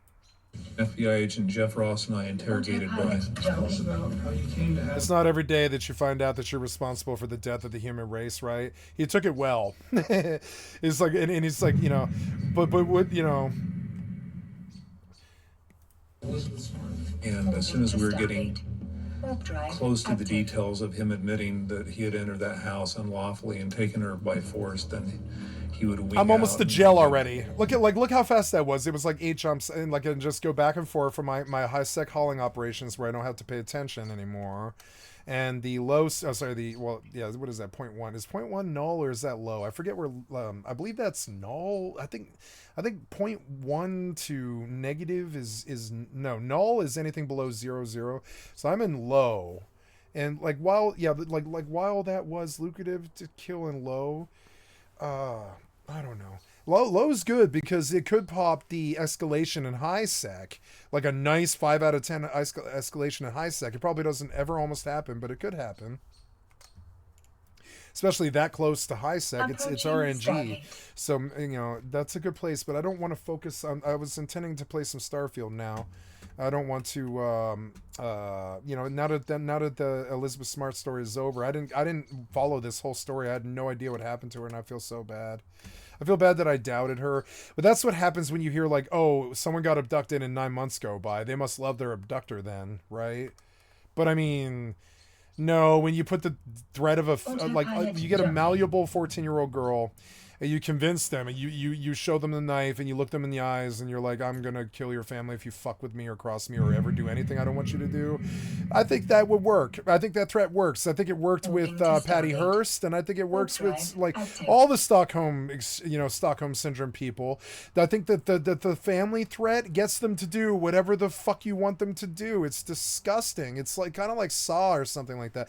It's like a fucked up like mind trap puzzle that you can't get out of. He's gonna waste my family. He's gonna waste my family, and it's not a fun, you know, loop. But I mean, like that's what these manipulative people say, and that's how they get them to do Stockholm syndrome. They're like, I'm gonna waste your family if you fuck with me in anywhere form. They mentioned it very pointedly in this interview, didn't they? They're like, yes, she made a very strong point about how he was like the whole time. He was like, if you cross me, if you do anything at all, if you go against me at all, if you say no to me at all, I'll just show up at your house and I'll waste your entire family. And that's fucked up. That sucks. I don't know what to do. There's times in my life where I've had questions that I don't feel I could answer with like there's not a lot of questions out there that I don't feel I could answer with a lifetime of research. You know, if I spent like a lifetime researching it, I feel like I could probably figure out teleportation or something like that. You know, if I spent like a whole lifetime researching it every day of the rest of my life, I feel like I could probably figure out how to do teleportation if I wanted to. But I don't necessarily need teleportation. It messes with the video games. So it's just, you know, so I don't go do that. But like I still feel like I am capable of something like that. I have a mind like that could be disciplined enough to go do something like that. So, but that one is a problem that I don't see an answer to. If the fucking criminal fucking threatens to waste your entire fucking family unless you do exactly what the fuck they say, and you look them in the eyes, you can see that they're that crazy. Especially if they're like raping you for 9 months and fucking torturing you and shit, and they are that crazy, and they're sick and they're drunk all the time and fucked up and high all the time and shit. Like the guy who tried to kill me, he was drunk and high and fucked up all all the time. He drove drunk and high and fucked up all the time. He had a DUI when he caught his fucking like he was in jail for something like 4 to 5 years, as I recall. But I don't know. They never told me. They didn't tell me what happened with that. But they told me it was like longer than 2 years. And and one of the things was he had violated a probation on a previous DUI, and he was out and he had like previous DV charges for beating his family and shit. And like it was just crazy. And so like when he tried to kill me, that was like the thing that I was scared about happened to him. The thing that I was scared about, like the reason I stopped calling the cops is because I knew they wouldn't help me. They didn't help me the first time. Why would they help me anymore? It was so fucking stupid. I was like, they won't help me. They're obviously not going to help me. They think that because I'm bigger and stronger than this guy that I should just beat him every time he shows up to beat me. But no, that's an assault charge. He's the kind of asshole who will pick up a phone and call the cops on you for fucking hitting him at all as he beats your fucking ass. He's that kind of shithead. He will do stuff like that. He's fucked up. So it's like, what do? You just go along with it and you pray some solution happens. And I can relate to that. That's what I did with him for like 5 months. I prayed for some solution to happen for 5 months. In the meantime, he scared the living shit out of my ex-girlfriend and got her to leave me. He threatened me with murder and showed up with a circular saw and tried to do it. He violated probation, ended up in jail for like 4 or 5 fucking years. And all my fucking friends robbed him when he went to jail. And I told him all that would happen too. I warned him. One day before he ever struck me, we were like, he came to try to run me over with a goddamn truck in the fucking parking lot of the fucking Winchell's Donuts, right? He came with a truck and he tried to run me over with a fucking truck. And I came right to him and I told him, I was like, everybody gets one. I told him right to his fucking face. I was like, everybody gets one. And I came up right to him. I stuck my nose in his fucking face and I met him nose to nose like the fucking movies. And I looked him eye to eye and I was like, don't you ever threaten to hurt me or anybody else I know or our friend or our mutual friend or anybody else like that. If don't you ever threaten me with fucking violence. I'm not the kind of pussy to drink the milk when it goes fucking sour. I will break every fucking bone in your fucking body if you ever touch anybody that I know. If you ever touch anybody I know, including me, I will break every fucking bone in your fucking body. You got it? You understand? And I told him right to his fucking face, right down there, fucking eye to eye and shit. I shouldn't have done that, but I did it. I did do that, and I let him know, and I was like, everybody gets one. If you try to run me down with a truck, I stepped aside to the driver's side. I pulled the fucking door open as he slammed on the fucking brakes, and he got out ready to have a fist fight, and I stood there with my eyes in his eyes, and he looked around. He realized that there was like 30 fucking witnesses, and I was like, throw the first punch, bitch. Throw the first punch. Go to jail. I told him right to his face. I was like, everybody gets one. You know what I'm saying? Everybody gets fucking one. I was like, the next time I will break every bone in your fucking body if you ever cross me again. But by the time that he came again, I was like out of time. Like I was on probation. I couldn't protect myself. I couldn't hurt him in any way or form without going to jail for a fucking long time. Like, what, I mean, I don't know. I don't know what to tell you to do. Like, I don't know what to say. Man, fuck this fucking guy. I'm gonna log out. No, I can't. I have to be inside the house. I don't know what the fucking deal is with this fucking guy. But I don't have any fucking thing but axes.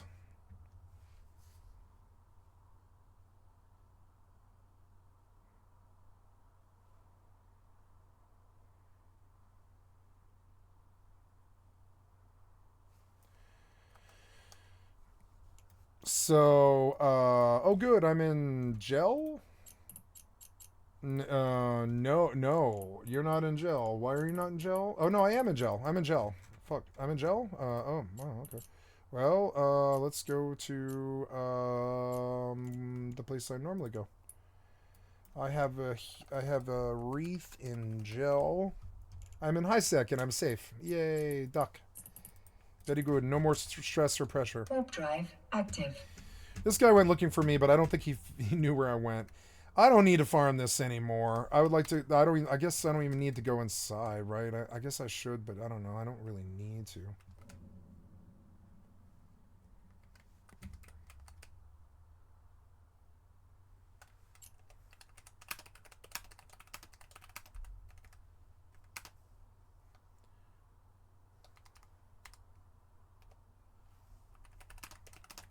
Docking permission requested.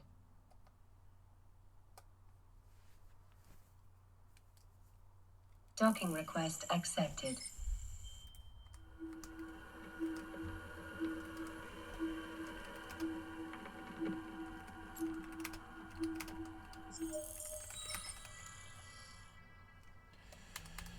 So these guys, I'm gonna get off because it seems kind of hot now. Like these guys, like I lit them up and I got to the world chat and they might not like me, but I don't fucking care. I'm just gonna fucking like, you know, I don't fucking care. I'm just gonna like leave. It's hot and I don't want to fucking contend with these guys or make enemies with them or anything like that.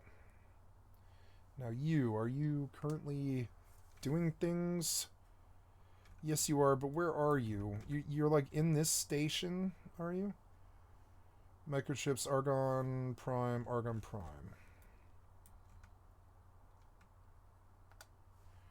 Well, it doesn't really matter what I do. I guess I don't have to haul or do anything. I'm the general of this army. I don't have to do anything. I can just sit back and let money flow in like EVE Online. Who cares? I'm gonna dock up and I'm just gonna stay there. Who cares? Yeah, like does it matter? No, it doesn't. No, actually, probably the further away I am from my bots, probably the better. So let's go to some weird system and just fuck around there. Like, just figure out someplace, go someplace or whatever. There's Par Medical and they're blue. Let's go hang out at the Par Paranid Wharf. And we'll turn off the auto trade, local auto trade. I want you to... just the default behavior should be hold position. Yeah. And then undock, dock and wait, undock, dock and wait, and then I want you to go dock up here to oops, wait. Yeah, but I want you to take orders to go to Paranid. Talati equipment dock. Talati, where was I? Oh yeah, Paranid, right? 7, 8 objects, right? I want to go to the Paranid Wharf. Yeah, the Par Paranid Wharf. Dock and wait.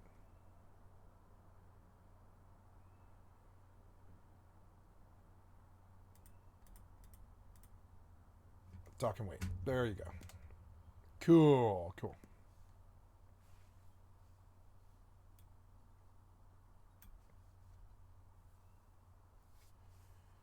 Yeah, this looks awesome.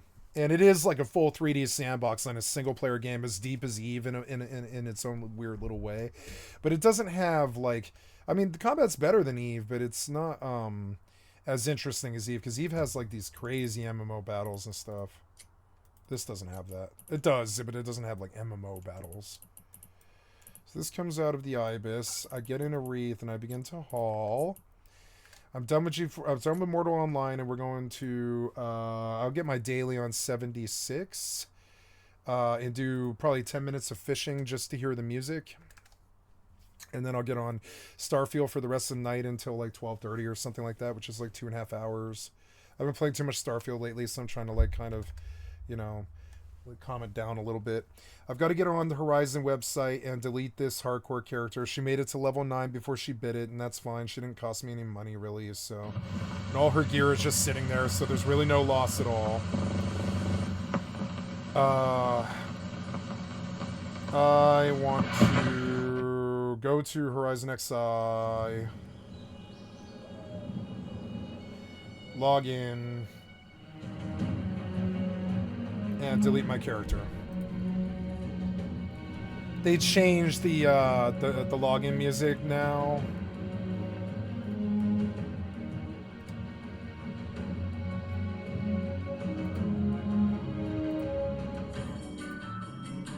Yeah, I love Fallout 76. Yeah. Just gonna check my settings. I haven't done that in a while. See if they change anything or anything. Ultra low. No, wait, I want you to go back to ultra high.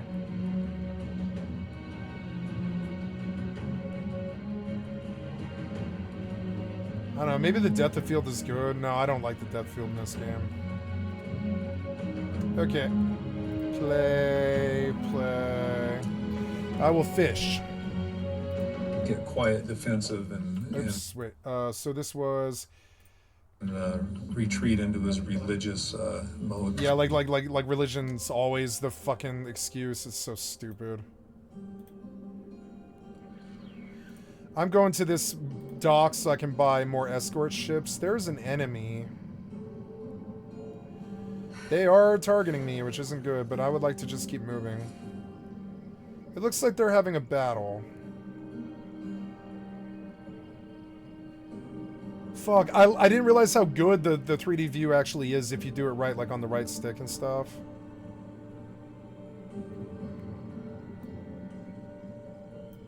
I love this game. It's quite a well-made game. It's one of the greater single-player games ever made.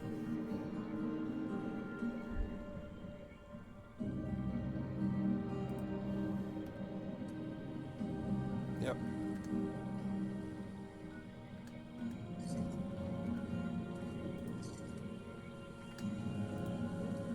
So I have 25 tickets. Let's see if any of this is free. We'll take the atoms. I like the music. I haven't heard it yet.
I was gonna go check my character.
Yeah, we're gonna start Black Mage. Black Mage.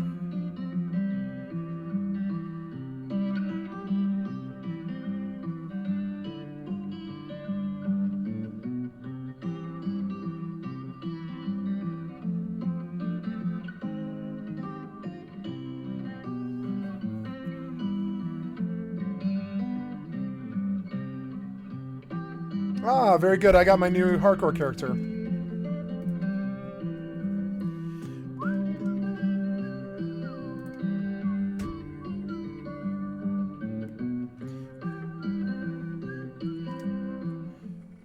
Yeah, this is kind of like desperate for like content, but I mean they wanted to do fishing for a while here, you can tell.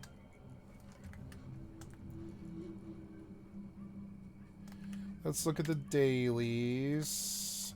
Catch a fish in the Savage Divide region.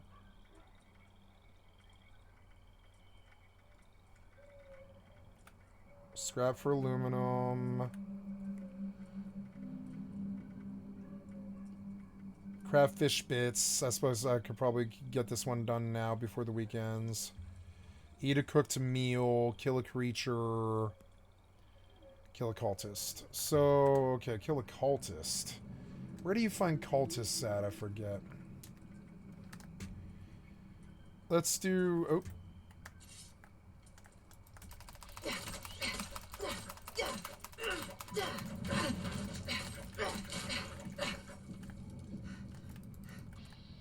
I wonder if the queen would be here. No. Oh, there's like a daily. Yeah, there's like a fishing daily too. I have to go back to the quest, huh? Yeah, I have to go back to Fisherman's Rest. There's people like making bases there now and stuff. That's cool. I guess I'll get on a party since I'm on 76. Yeah, I'll join this guy's party.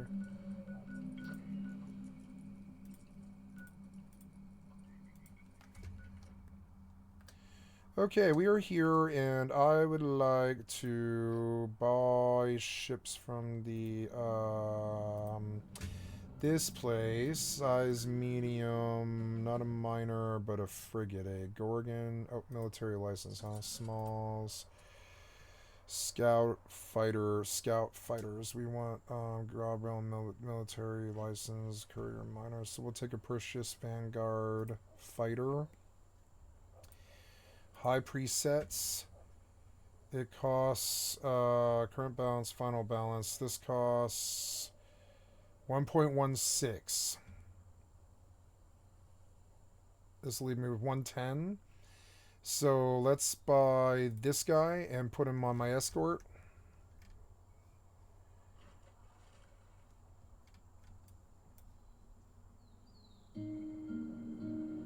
We could start using this as a hauler wherever I go, but I mean, I don't know. I don't like trading in this game for some reason.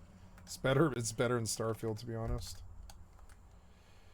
Okay, so I want to go grab a daily. Oh, purchase my anti-armor short plasma pistol. Oh, nice. Rough childhood. Nice. Ooh, he liked my guns. There was a bunch of money. Here. He's got a skin condition. We could make great... Aye, the artificial. I need... I'm hope...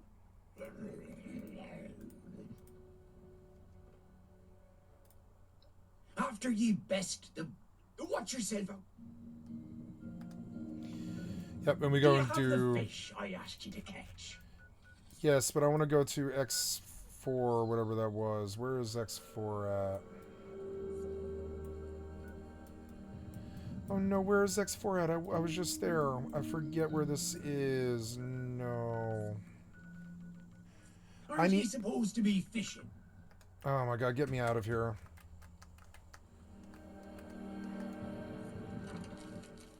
My name is Captain. Let's go do this. I'm a captain. It's my job to... Fish baits. Fish. To catch as many fish as we can. My father was a fish, and my mother. Oh, I have to go to the cook station.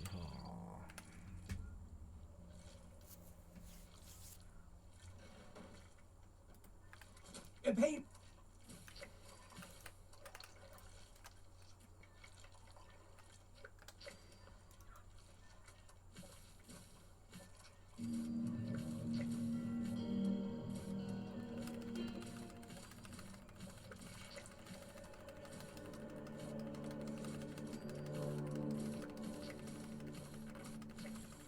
There it is. Nice score challenge for Fishing Weekly. 25 tickets. Okay, now we go switch for legendaries. After you caught your fill of fish, be sure 37 fish. I got a Berserker's Power Fist, an Exterminator's Pickaxe.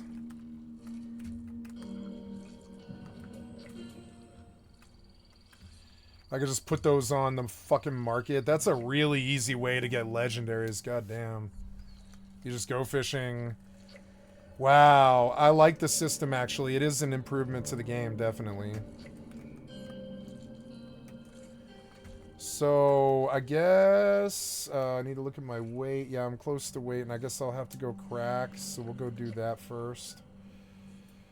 I haven't been to the mall in a while. Let's go to the fucking mall. Okay, my new hardcore character, my fourth one. I lost level 2 one time, and this is actually my 5th one. So cool, but she looks just like my other character, except shorter. So cool. I'm starting Black Mage, yep, and we're gonna send her gear and money. And we'll have her get, like, you know, food and stuff. Get her config done. So, guys, I'm going to fix it in just a second. It always does this. I'm sorry, I can't do anything about it.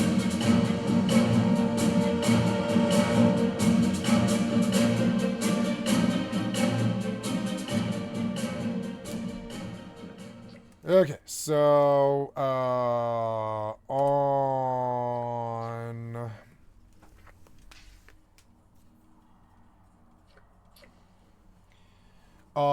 Oh, I can, wait, oh yeah, but I have to make like a retro achievements account, huh?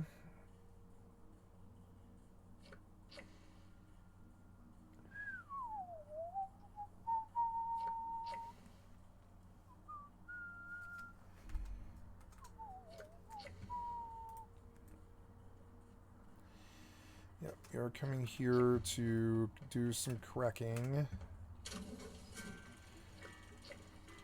I mean, people might buy it. No, I think it's a really easy way to get legendary script, actually. Wow, 220, huh? Yeah, that daily is word legendary script, definitely nice. That's all I had, though. Let's see. No, I've got more than that. Ooh, it's a nice Salvatron head.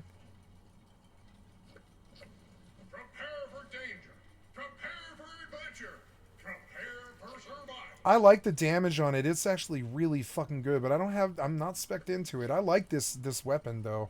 I wish it had attacks or like attack speed or something, but that might actually sell. This one might sell. People might like that one.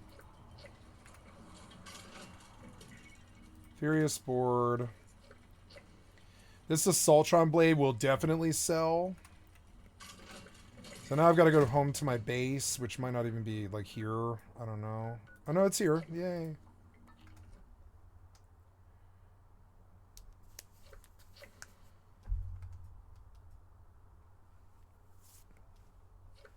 I don't know, maybe I'll just play 76 tonight. I don't know. I've been playing too much Starfield. I need a little bit of a break.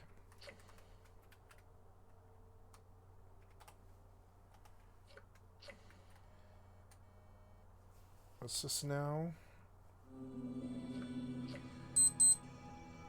Ah. So the alien event ended, huh? Yep. Drink. Where are my little elves? No, really? I'm here for their safety. Let's just eat food until I get that other achievement done. Oops.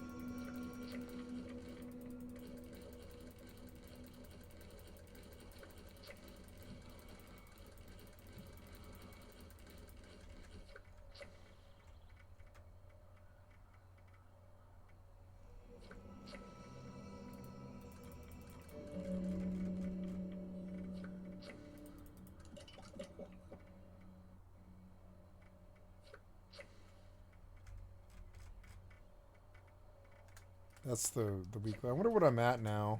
Nice up here in the mountains, but damn. I wish that wacky robot would stop blabbing over the radio.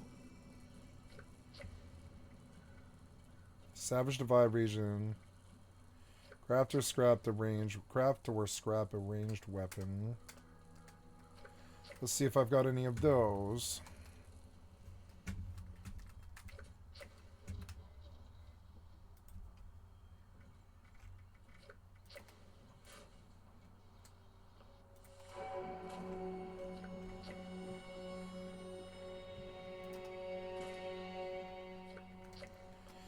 I've got a kill quest. I'll go up and kill like mole miners, I guess. Exit. What's my weight at? 214 out of 315. Not bad. 315 is good. Let's go sell the food. Serve and protect.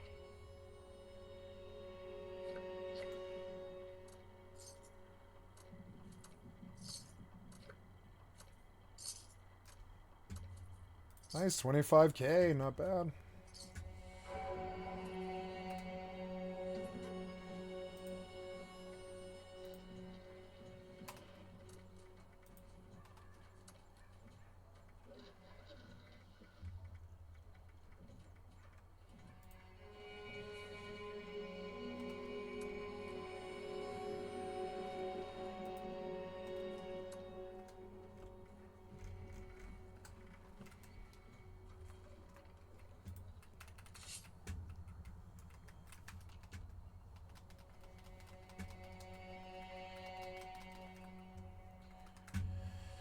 I don't want to do time sink fishing.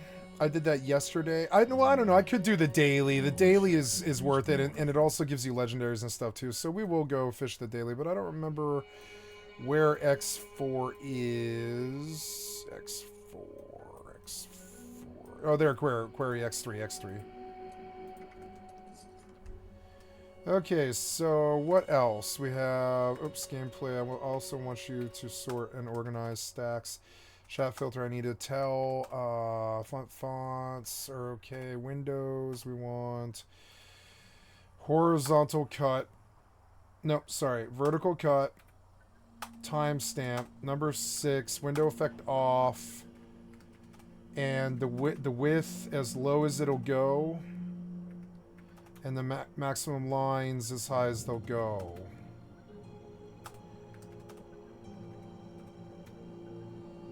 Yep, and then the width as low as it'll go.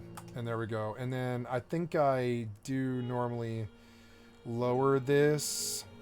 Oh, no, what I normally do now is I don't do multi-window anymore. I just do one box that's a bit bigger. Yeah, like that. Now, you can't see that, huh? Yeah, you probably, yeah, yeah, that should keep the chat safe. Yeah, there we go. And then we want higher. Yeah, that is the maximum lines. Yeah, that's a good chat box. Better. Now we log her out just to oh, no, there's a couple of other things I gotta do, like config, back down to mouse, and invert the third person camera. Globals, gotta go chat filter on, but disconnect off. Effects, miscellaneous, area display, target, timer, all that stuff, weapon effect, clipping plane, footstep effects, 16:9 ratio, macro size, compact, footsteps, clipping plane, miscellaneous, show, boat displays, weather effects, shadows should be off, weather effects are on. Okay. Looking better. Look how much better I am at this. Her macros, yeah, book 1, we'll just delete. And then we'll confirm, and we'll come and we'll say map / map. And then we'll get MA Stone T. Weight, I think it was like 9 now or something. Yeah, like it's pretty bad when you're just like a black mage with no sub. Yep, and there's my first, no, I'm sorry, I'll need a dot macro for blind, and then stone. Yeah, and then I'll need a, yeah, that's all I really need. And then blind, I'll say, on this one we'll say dot, which will be blind, poison, or it's bind, Blind. Poison.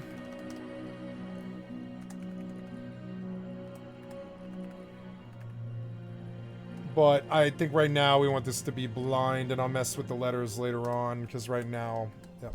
Now, we're in X3, and I have to watch out for a terrible... You know, I think I sold my missiles, which is kind of bad, but I do have an anti-armor Fat Man, which will be good to kill a Scorch... Or not a Scorch Beast, but a Mirelurk Queen if she's here.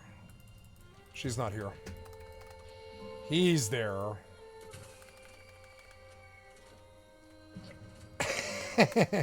I love the nuclear bomb launcher. It's so good, the Fat Man. Okay. Let's go down here where it's a little bit more scenic, I guess. Wait, was that the queen? I thought I saw like another Mirelurk. Let's explore X3 because I've never been here before. Yep, I was like, I know Mirelurk's gonna be here. Oh no, he's dead. He's dead. Nice.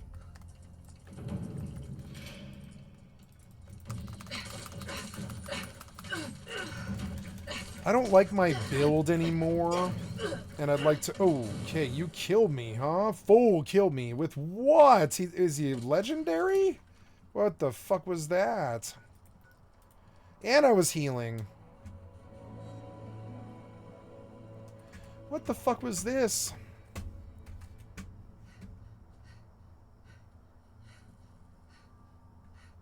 Oh, I'm not sharing. I need you to go into this and say T.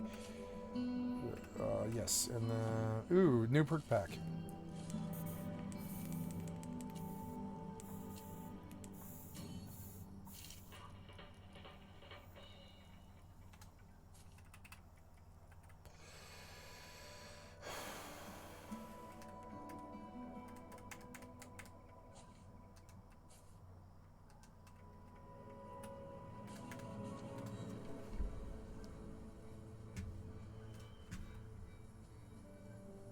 No, where is X3 from here?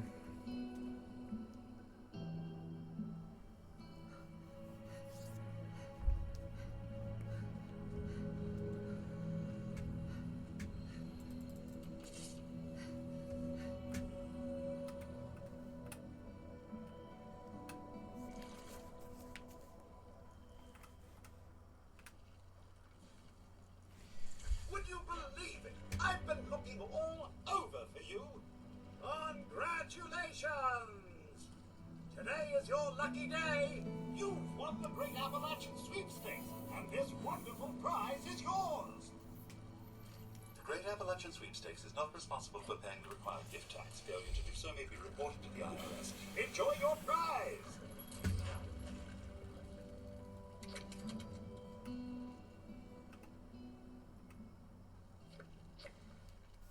I gotta catch 7 of these. Oh no, this isn't the mire. Oh, I have to go to the fucking mire. Oh, okay.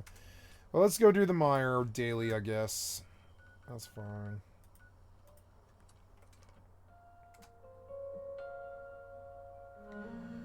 Oh, good. Is this ship done? Perseus Vanguard. I want you to protect ship.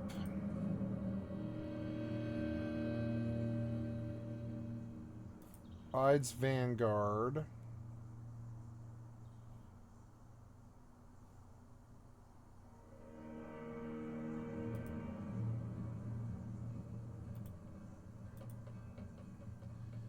Protect ship, Ides Vanguard, confirm.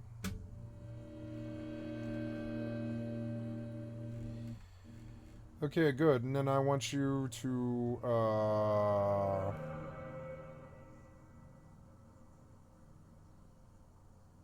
escort mining ship, huh?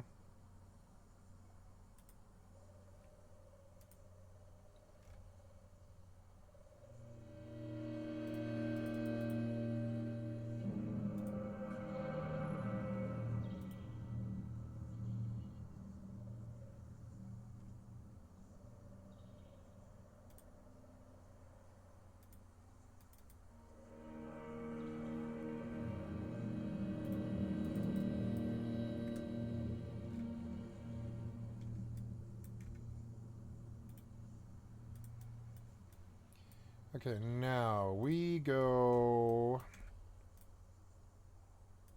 Ides Vanguard. Let's save first before we do this, but okay, let's go fishing. I'll watch the people coming in.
I should eat something. I've only had a frozen drink today.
Autopilot engaged.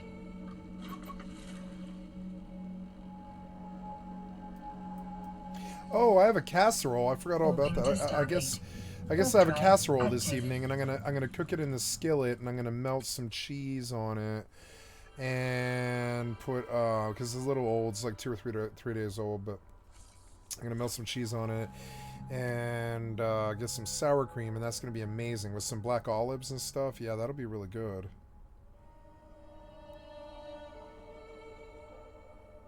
Yeah, so I will be right back. That won't take long. I just got to throw it on the stove. I'll be right back.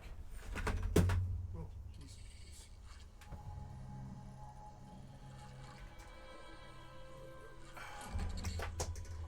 Approaching Stargate. New twist.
Autopilot jumping.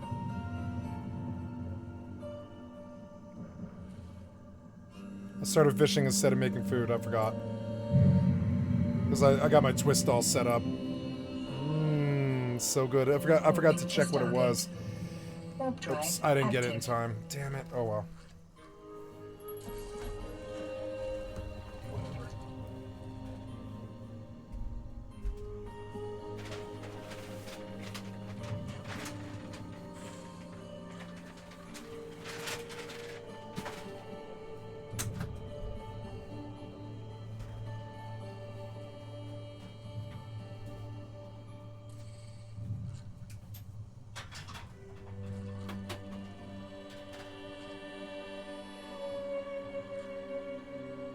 Approaching Stargate.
Autopilot jumping.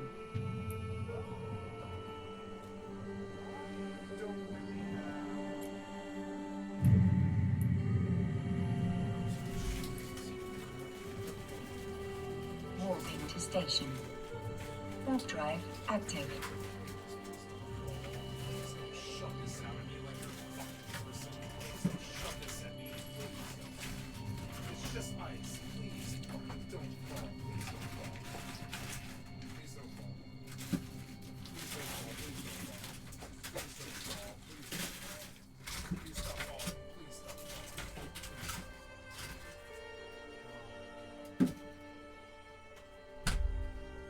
Approaching station.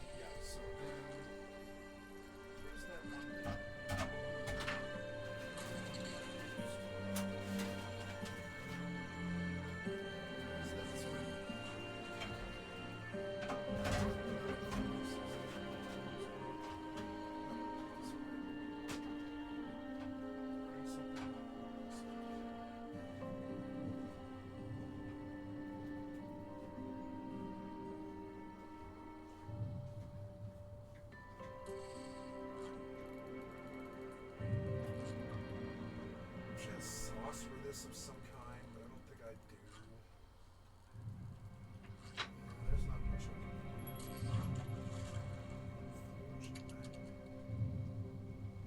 Sour cream, I guess. I'm just gonna heat it up. Okay, don't disconnect me. I'm just making my dinner. Okay, so let's fish and get this daily done. I only need 3 more. Docking permission requested. You don't have enough of this Docking day, permission huh? requested. Oops, there we go.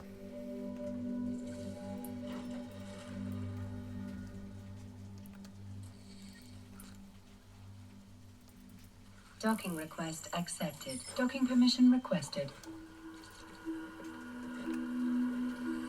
Autopilot disabled. Waypoint reached.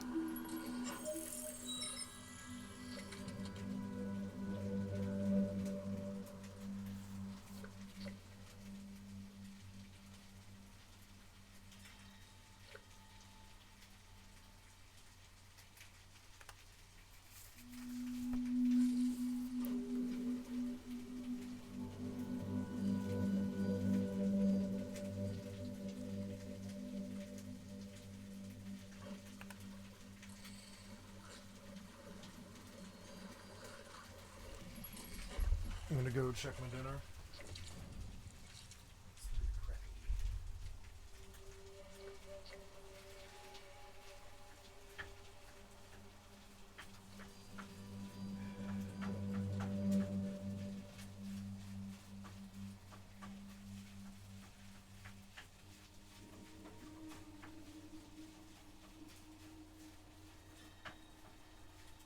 No, I think I want more. And I can do more. Who cares? Yeah. No, I need to go have me on the feta here.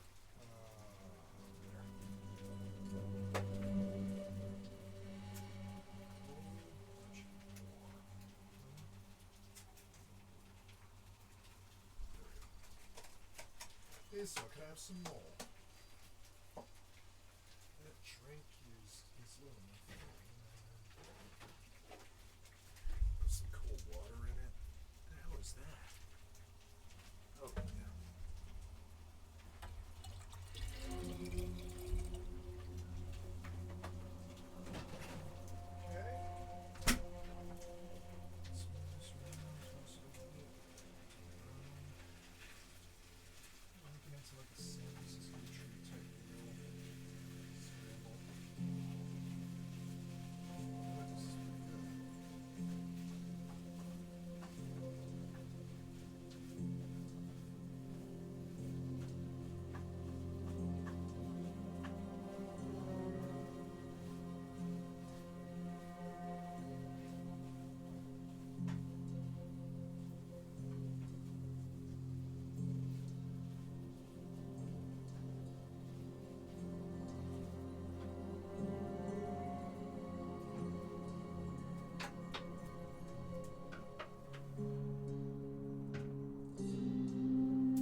Dope.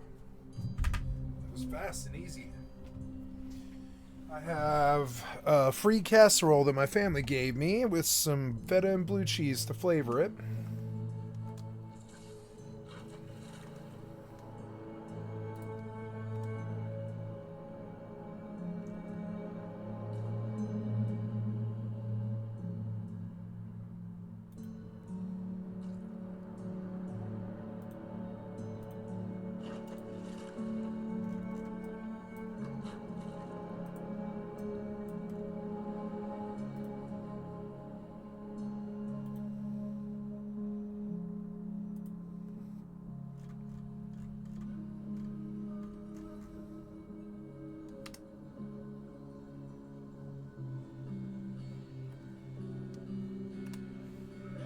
Stinks like feta, but that's okay. It's gonna taste so good.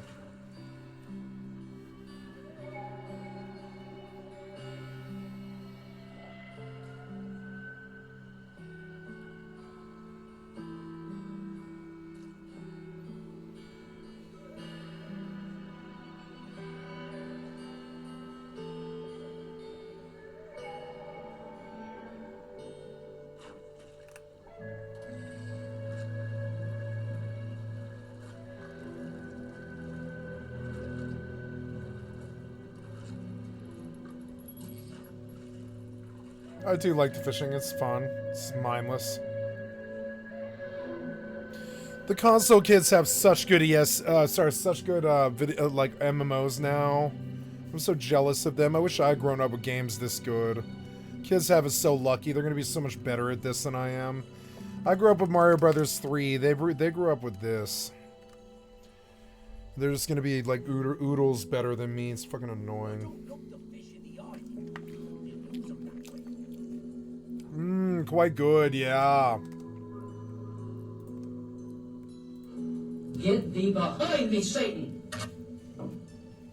I'd spent about 8 years working in a mental hospital in Ohio. And during my time working there, I had come in contact with plenty of people that would pretend to be crazy. And within the first few minutes of interacting with them, that was the impression that I got. This was all just a big show. The only admission that he ever made to us, at one point he said that he had, quote, I plundered Ed Smart. And that's as close as we could get him to a confession. Wow. A miracle that has been brought to us, that has been brought to our family. Words cannot express how grateful we are for the prayers. Yeah, often they don't survive this sort of thing. As dark as it is, they often don't survive this sort of thing, and to get them back is such a blessing. It's so good. Around the world, do miracles still exist? Yes. And the answer is yes. Yes, Elizabeth is proof. When I really finally felt fully safe was when I made it home, and I was there with my parents and my brothers and my sister. Elizabeth and Mary Catherine just hugged and were just bawling. She'll never have to worry probably ever again. It was just a big hug, and Elizabeth didn't want to let go. That night when Elizabeth came back, a number of us went up to her house. When I received that hug from her, that embrace, and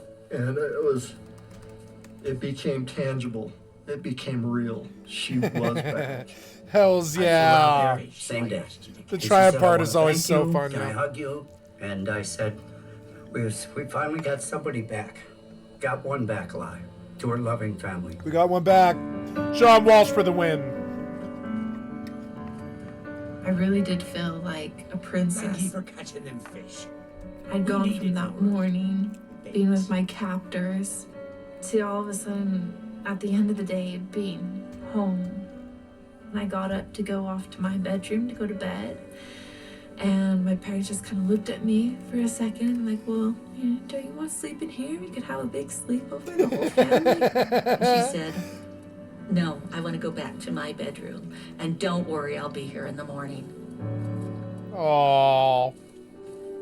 We had. She's going to have trust issues the rest of her life. Everywhere. Some people. It's say, not She easy. needs to be hospitalized. I know I did. Grieved. She needs to be taken away from I society. got bad for a trust while issues. And, worked with till she's ready to come back. It was really important to allow me to make my own choices at this point in time, because the previous 9 months I hadn't been allowed to really have control over my life. She had no say in anything for 9 months. We have to at least honor her wishes. That was hugely empowering for me, that I wasn't forced to go speak to someone or was hospitalized.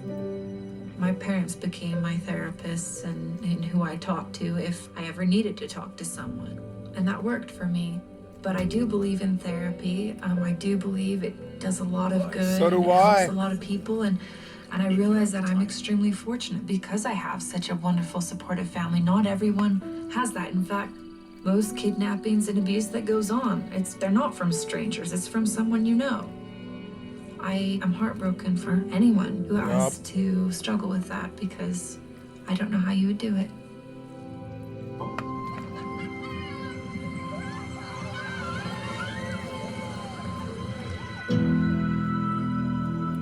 It was about 8 years from the time I was rescued to the time that my case actually came to court. No court case should take 8 years. We tried it. My God, she's beautiful. as parents to keep Elizabeth out of the limelight as far as speaking or doing a lot of interviews, because the trial was still there. And we didn't want to do anything that would jeopardize that. I wasn't sure that she was ready to have the attorneys and people asking her so many questions, you know, why didn't you run away? Or why didn't you go when you could have? Brian David Mitchell and his wife Wanda Barzy are undergoing competency evaluations to see whether they'll be able to stand trial. Neither has entered a plea as of yet. This is a guy who had been a street preacher, was proclaiming that he had revelation from God. I can only answer according to the spirit of truth, which is Nope. in me, which is Dude, the guy who attacked me, he was like this too. He was so crazy. So it's because they drank and shoot cocaine their whole lives. both the defense and the prosecution fully agreed that there needed to be competency hearing, because if there was not, this would go on to appeal. Has anybody ever come to the conclusion that you have a mental illness? It mattereth not. Brian Mitchell had some wild, irrational ideas that seemed like delusions, but were not the product of mental illness, You know, they're gonna find me competent, they're gonna find me incompetent. but more a cocky, arrogant, narcissistic, religious individual with a lot of religious language. I abide in him and he abides in me. We are one. I don't look the fish in the eye. The state case stopped at competency. At competency, they both went to state mental hospitals until such time as they were deemed competent to stand trial. And it wasn't until 2010 that they go forward with the federal trial because of all the delays in state court and him being declared incompetent to stand trial while he's sitting down at the state hospital watching Charmed on TV every day. The man charged with kidnapping Elizabeth Smart is now set to Yep, stand and they trial. reward him. He gave himself away enough. This is, you know, they don't, these guys, they sit there for the rest of their lives in some cell block and get 3 square meals a day and, like, you know, television. And this is one of those times when I think a chain gang is appropriate for the rest of their lives. And I don't want to brutalize them. I just think that if you rape and kidnap and abduct somebody, you should probably be on a chain gang or something like that. I don't feel like we actually totally, like, discourage these people. So that by the time he was tried in federal court, that they just weren't buying his act anymore. If I were to point to any particular reason for his prompt conviction, I would say it's Elizabeth Smart who deserves all the credit. I said, Elizabeth, that jury's not going to let you down. They will see through his bull. He's singing in court. He's spinning around. He's calling out to Jesus. It's a charade. You stand up there and go toe-to-toe with him.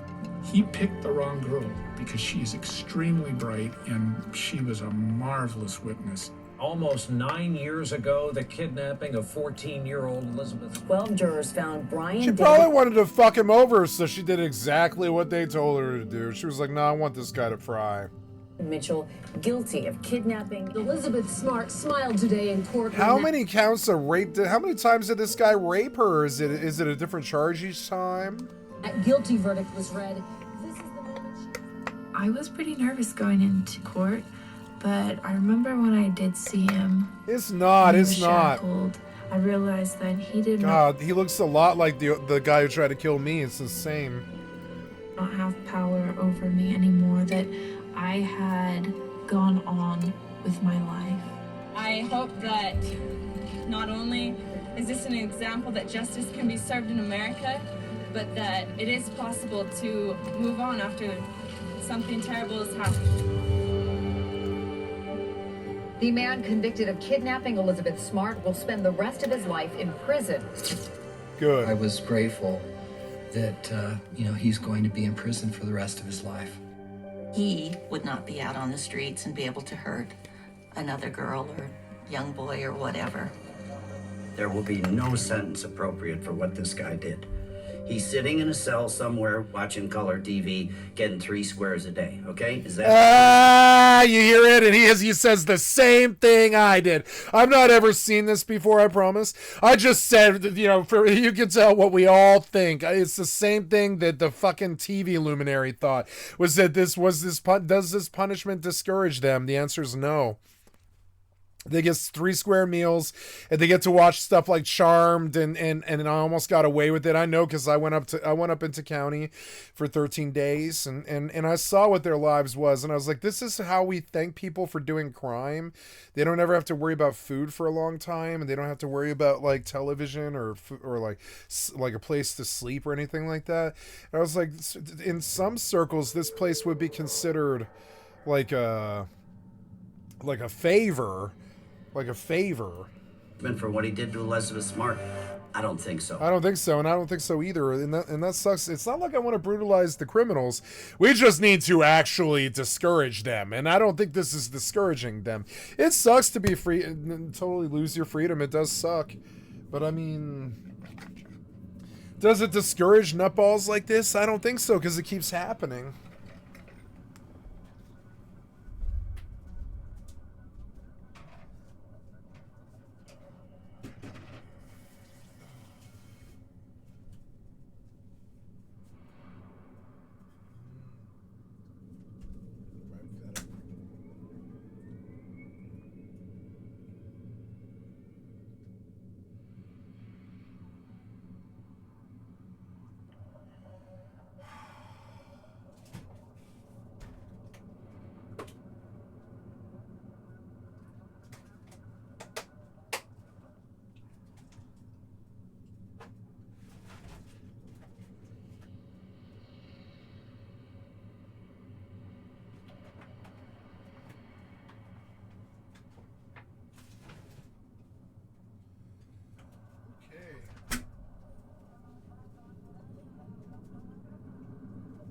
Get some Canada Dry.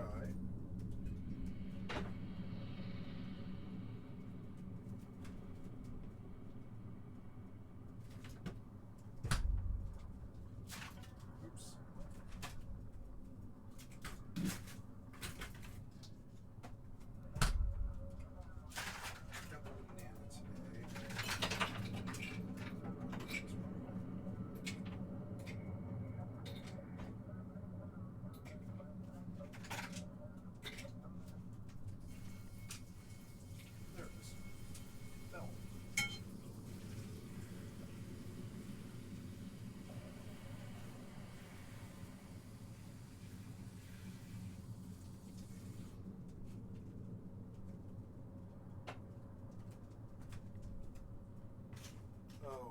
I don't know why I didn't start the Starfield. I should definitely start the Starfield because it takes fucking forever. No, no. Yes, yes. There we go.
Okay, it's 10:45.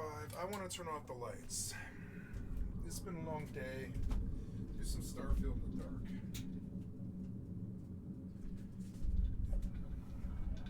Turn out all the lights, do some Starfield RP, and actually focus on it. Ah, yeah, I love Starfield. It's gonna take a while for this to load, but that's alright. Yeah, you fucking asshole. Fuck you. This biography channel was good. One of the biggest reasons why I want to share my story in this way is because I have met so many other survivors, so many other victims who can't share their story, who are scared to share their story.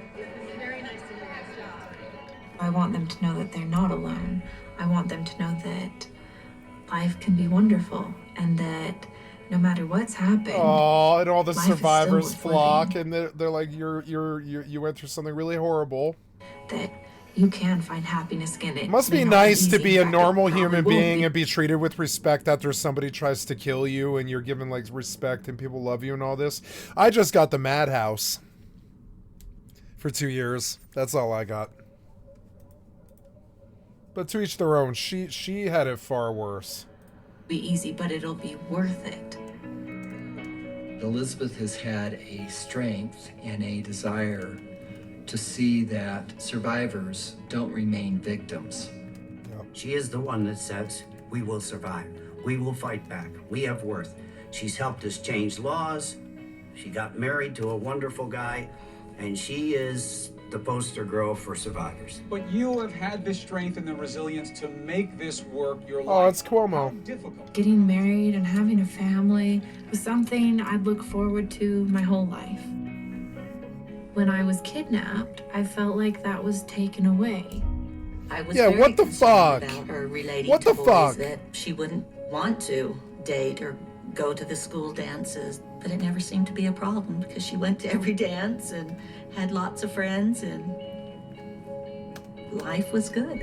I Life was good. able to go back to high school. I was able to go on to college. I mean, I was able to say, yes to boys that I wanted to go out with, or no. I could say no to boys that I didn't want to go out with.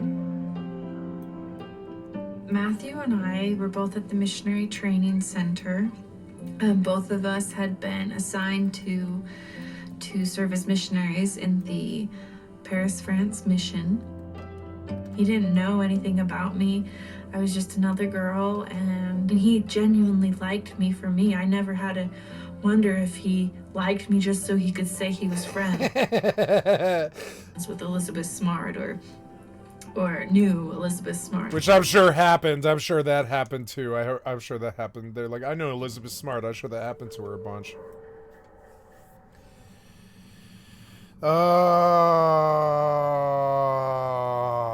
I am looking for, or I don't know what you're doing. I don't know what you're doing. Yeah, did you do this or whatever? Oh, am I like escorting now or whatever?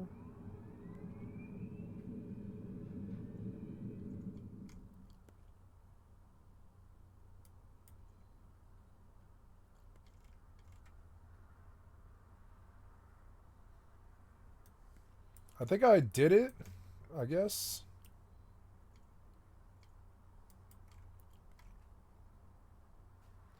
Yeah, we're like escorting the ship, right?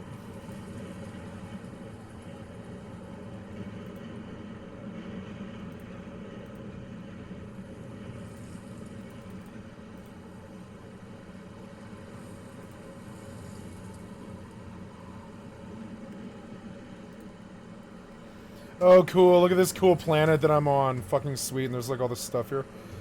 Oh, shit. What the fuck is that? Look, the mod is so much cooler. I'm glad I got the size mod. We should do some battle with all of this shit. Let's go out and battle with them in the snow like Lost Planet. Lost Planet was a badass game. I didn't know how good it was until I didn't play it anymore. I want to get up and look at this thing like firsthand. Look at that thing outside. I'm gonna fight that thing. I should call in an orbital drop on his ass, because he might actually be fucking hardcore to fight. I'm gonna get on top of the ship when I fight him. Oh my god, what the fuck is that thing? Look how cool it is out there. It actually has good feel to it. Why did the modders save your game again? It's so stupid. The modders did save... Well, it wasn't the modders. It was this settings menu. This did save the game again. There's so much shit in here.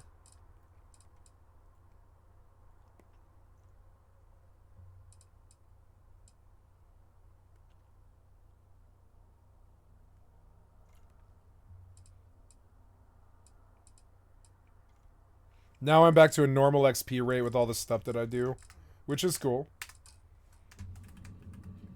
Because I'm getting achieves. And it looks dope. This is like an achieve, game, but it does look all modded and cool. Well, let's see what time it is. It's 11 in the morning, so that's a good time, I guess. The storm isn't so good for fighting. Maybe we sleep that off.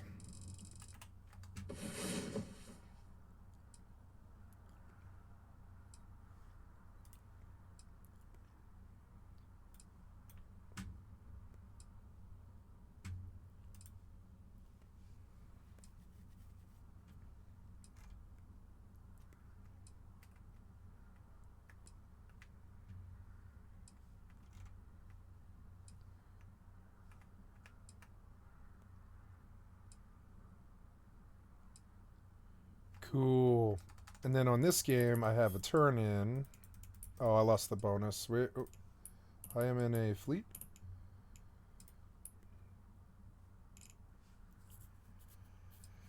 The ISK or the loyal or the LP?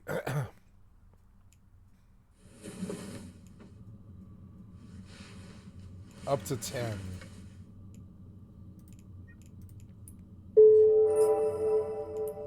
Yeah, I want the standings.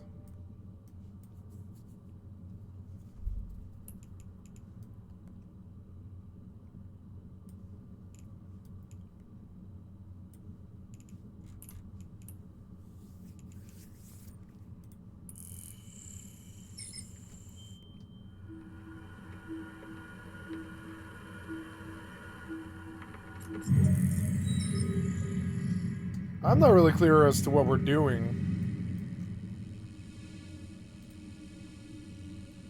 Oh, Explorer Trinity Sanctum, okay.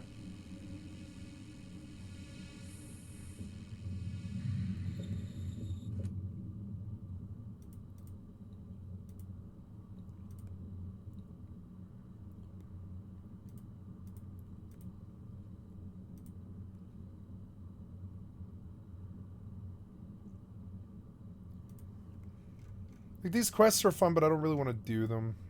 I just want to, like, play around and mess with the thing.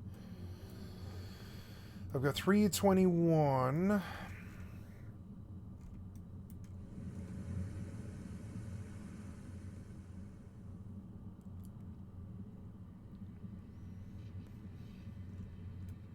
Yep, we can just save and move on. Is the music on? No.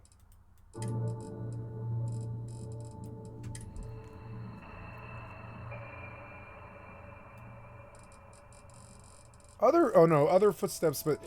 So Vasco doesn't really make a lot of footsteps. Or so the Vasco footsteps were annoying. But I wouldn't mind having other people's footsteps so I could hear them. I don't want my own, though. Hey. Oh, is it a nice day? It is a nice day, and that would be much better for fighting. Yeah, I don't really want a crazy snowstorm, really. In the crazy snowstorm, there was bigger monsters. Which was good to know. I didn't know it worked like that. Where did all the monsters go? Let's mess with the weather a little bit and see what else happens. I'm gonna sleep a couple of days in a row and just see what happens. Autopilot engaged.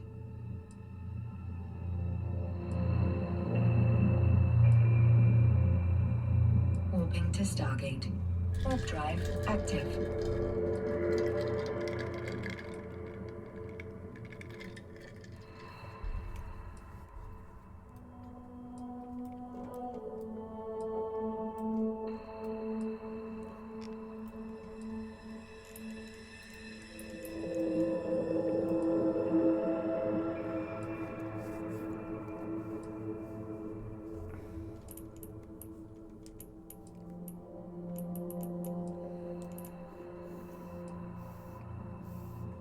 Approaching Stargate.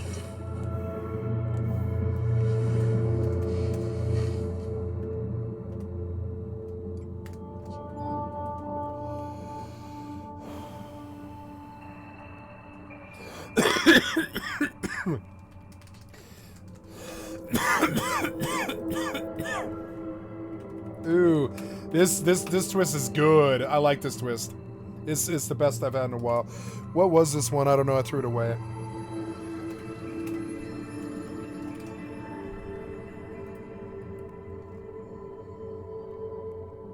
Amaryllis, I was right. Okay, so I'm gonna go buy an Amaryllis and send it with 100K.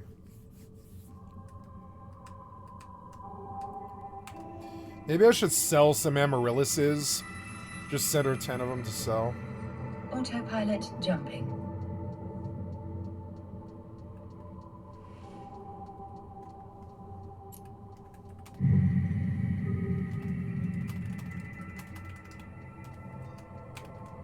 Warping to Stargate. Warp drive active.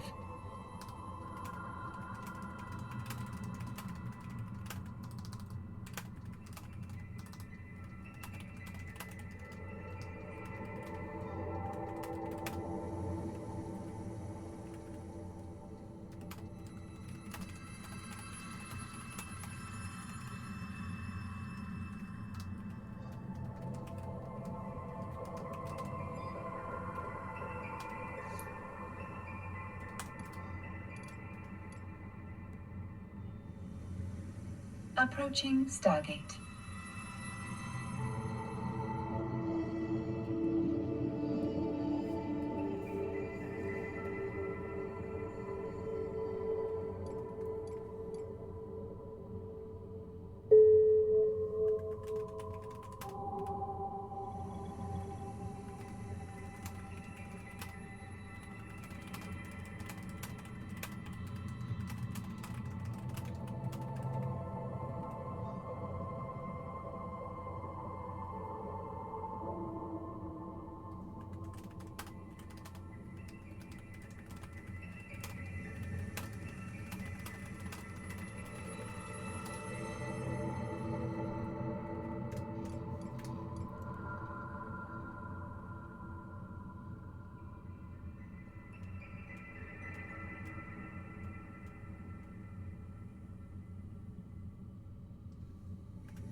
Autopilot jumping.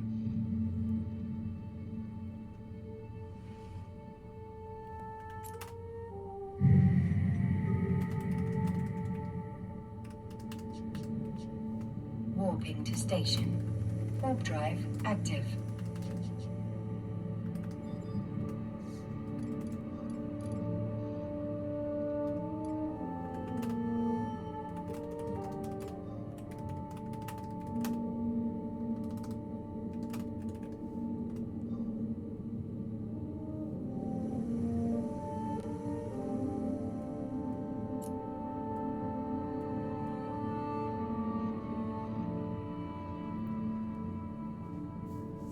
Approaching station.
Docking permission requested.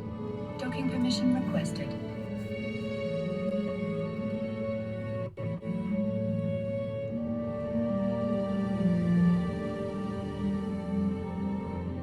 Docking permission requested.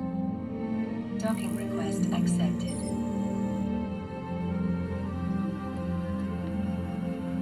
Autopilot disabled. Waypoint reached.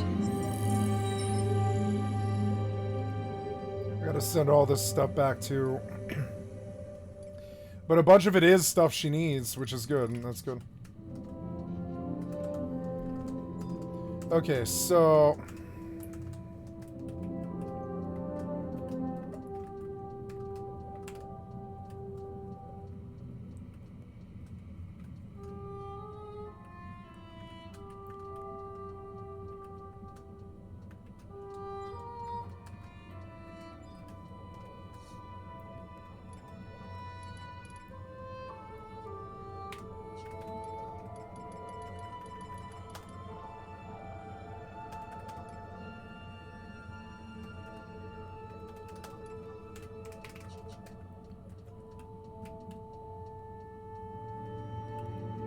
Now we go send a bunch of stuff to this hardcore alt. Let's see what the weather looks like. Yeah, there's a huge fucking thing out there. Let's go out there now. That looks cool out there right now. Or, well, I don't need to go anywhere but right there.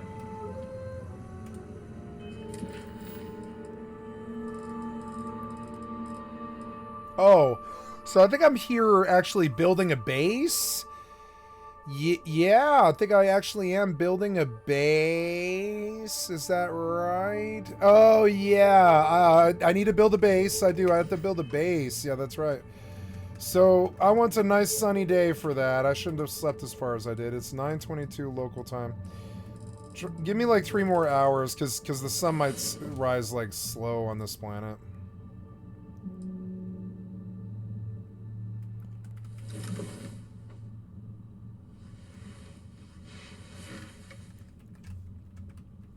Oh, I don't know if Andreja's here. It's nice not to have her, but I do want the marriage thing because it gives you XP.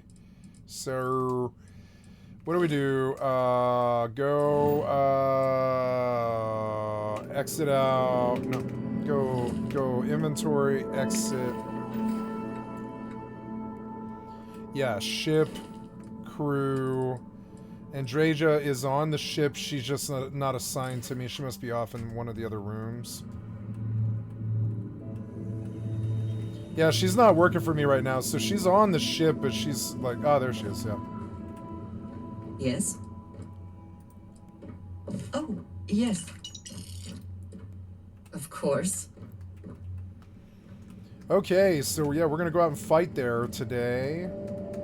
So I'm gonna get all dosed up on Goofin Falls and go out there and murder giant-ass bug thing or whatever the fuck that thing is and just wander this area for a little bit, but well, I'm gonna clear the area around the landing pad, and I'm gonna put down like military habs, and like leave boxes when a box there. I'm gonna leave a military hab with a box in it so I can store so I can go do other missions when I and leave contraband here.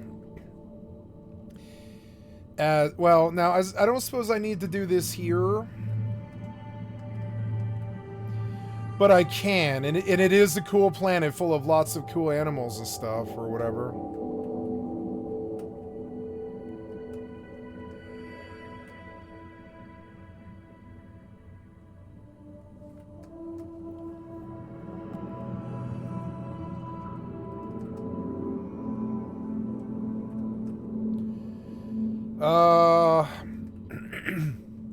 I was thinking about what I spend my time doing here. Yeah, like, I guess I do want to, like, throw down what I thought I would do here.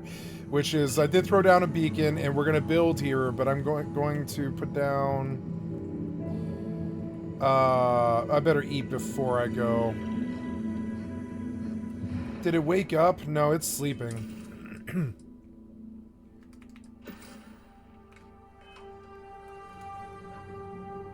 Look how big it is. It's making me nervous.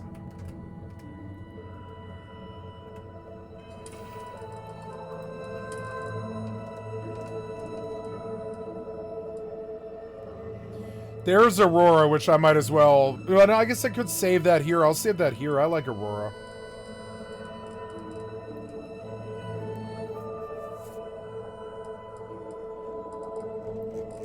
Yeah, we'll get all dosed up here.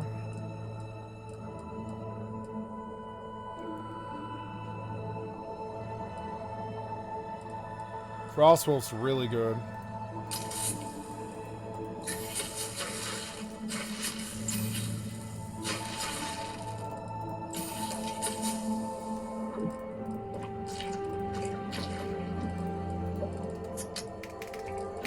Okay, we're all hopped up. Let's get out.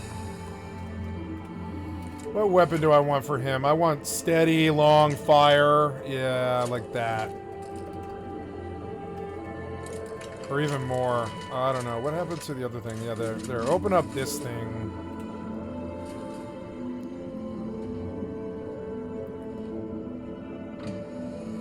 It feels like there's a death claw out there, because I think it kind of is. I think I can tame this thing. Let's try and tame this thing.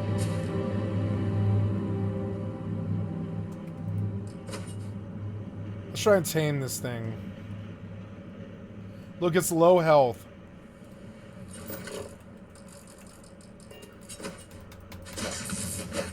Ah, I didn't tame him. Why?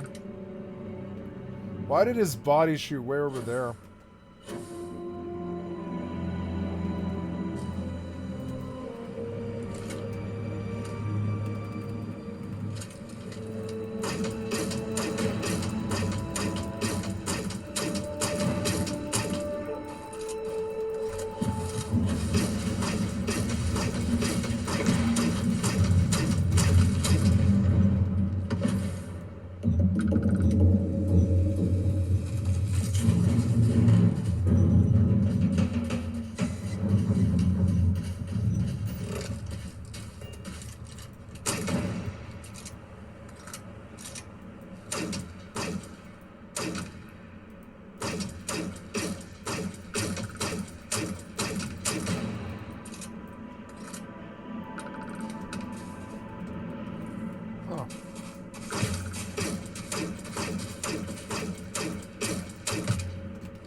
Taming battery.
What? Oh, I probably don't have any aluminum. Damn it. Oh, really? I do probably need that. Son of a bitch. Can I just put a box down here? Will you let me do that?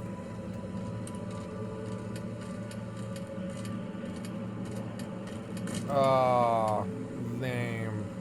Wait, yeah, just like one storage box? No.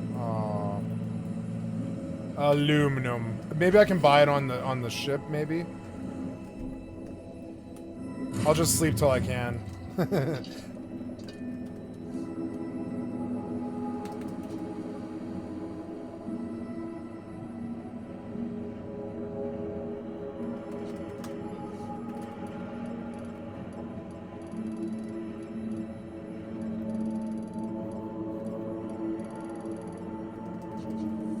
So, yeah, I don't really think I need to buy anything, no.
Ugh, no aluminum, you're so annoying.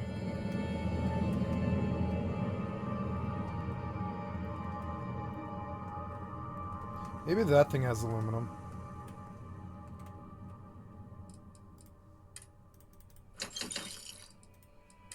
Nope. There must be something in all of that you can afford to let go of.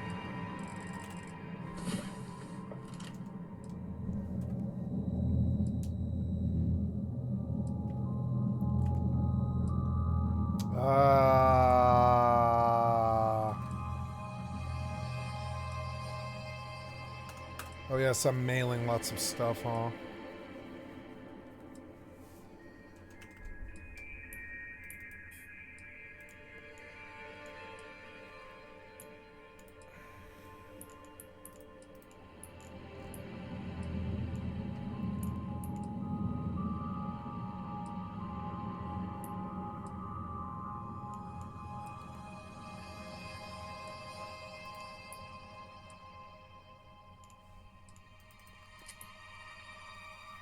I hope you are sufficiently rested. Who knows what this day will bring?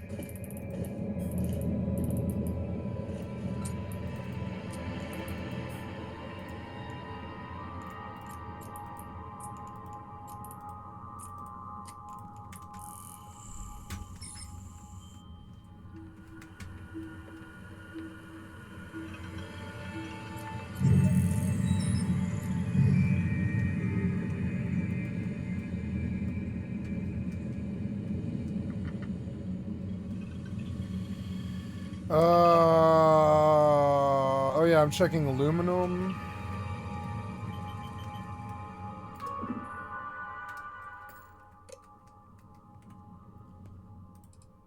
Nope.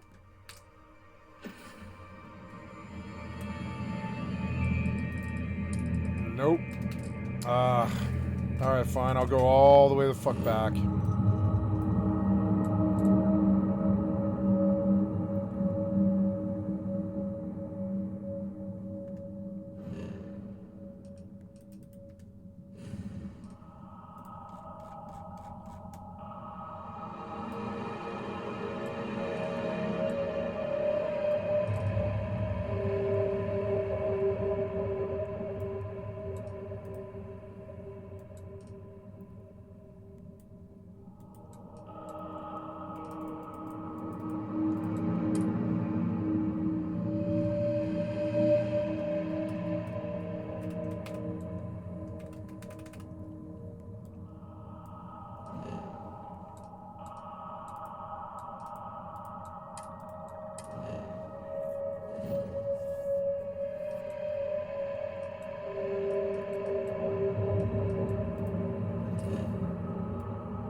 Oh yeah, I have contraband.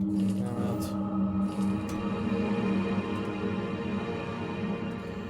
it. Damned if you do, damned if you don't. Can I get like aluminum from recycling any of this? Solvent, tantalum.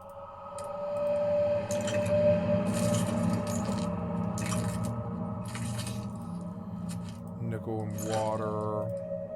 Ooh, I have helmets.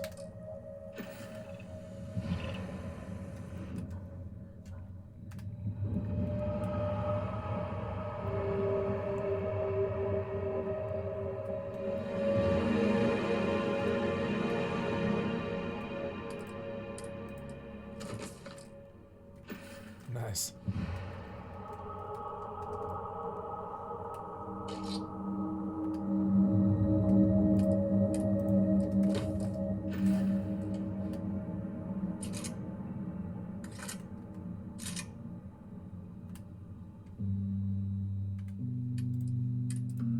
I love the music, it's so good.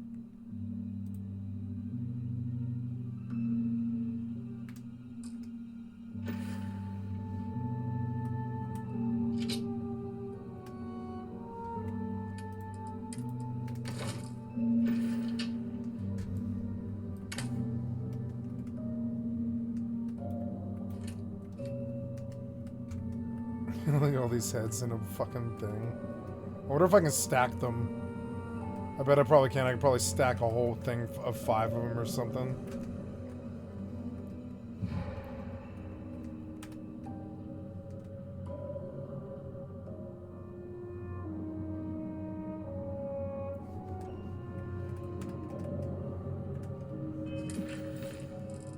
I have to drop contraband somehow, some way.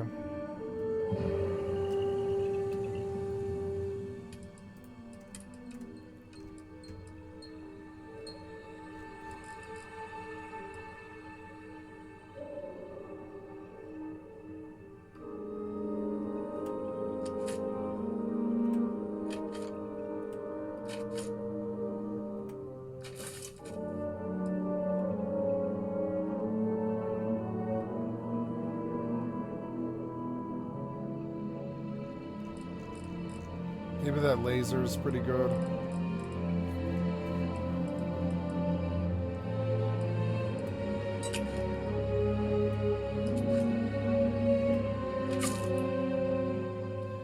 I need aluminum, damn it. Give me aluminum.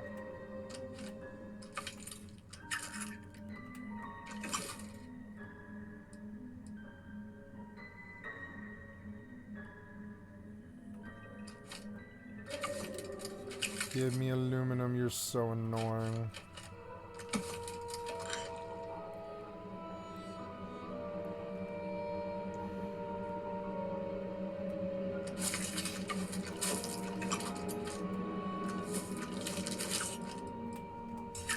so annoying. I would prefer that we both remain light on our feet.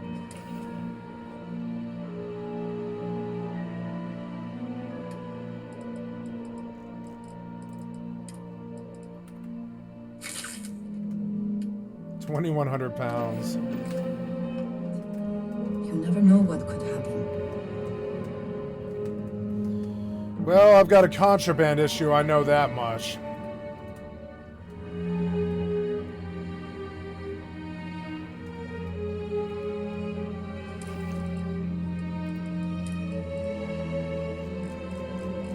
Aurora.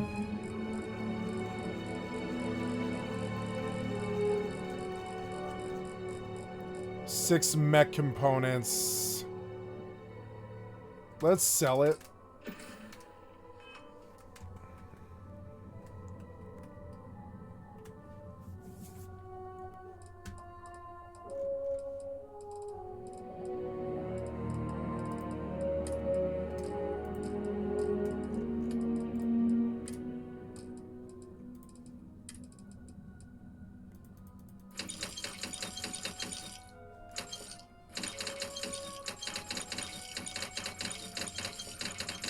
Sentient AI adapters.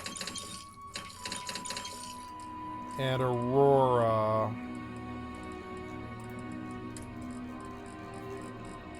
Yeah, the Aurora, I'll just take the money for it because I can't carry it anywhere. I'll just get arrested. It's dumb that they made Aurora legal. Maybe there's some way around that. I don't know. Let's go look at, oh yeah, I need to loot this box.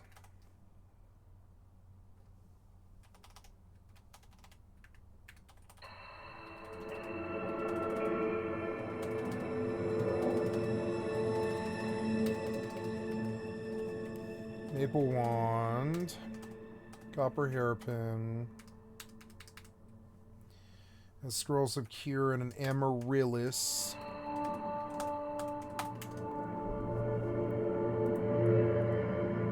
So there's some feedback going around of the latest Fallout 76 update that introduced phishing within the community over on the Fallout 76 Reddit. And in this video, I'm going to be getting into the feedback, and also I'm going to be getting into some other changes that were introduced in this update besides the phishing.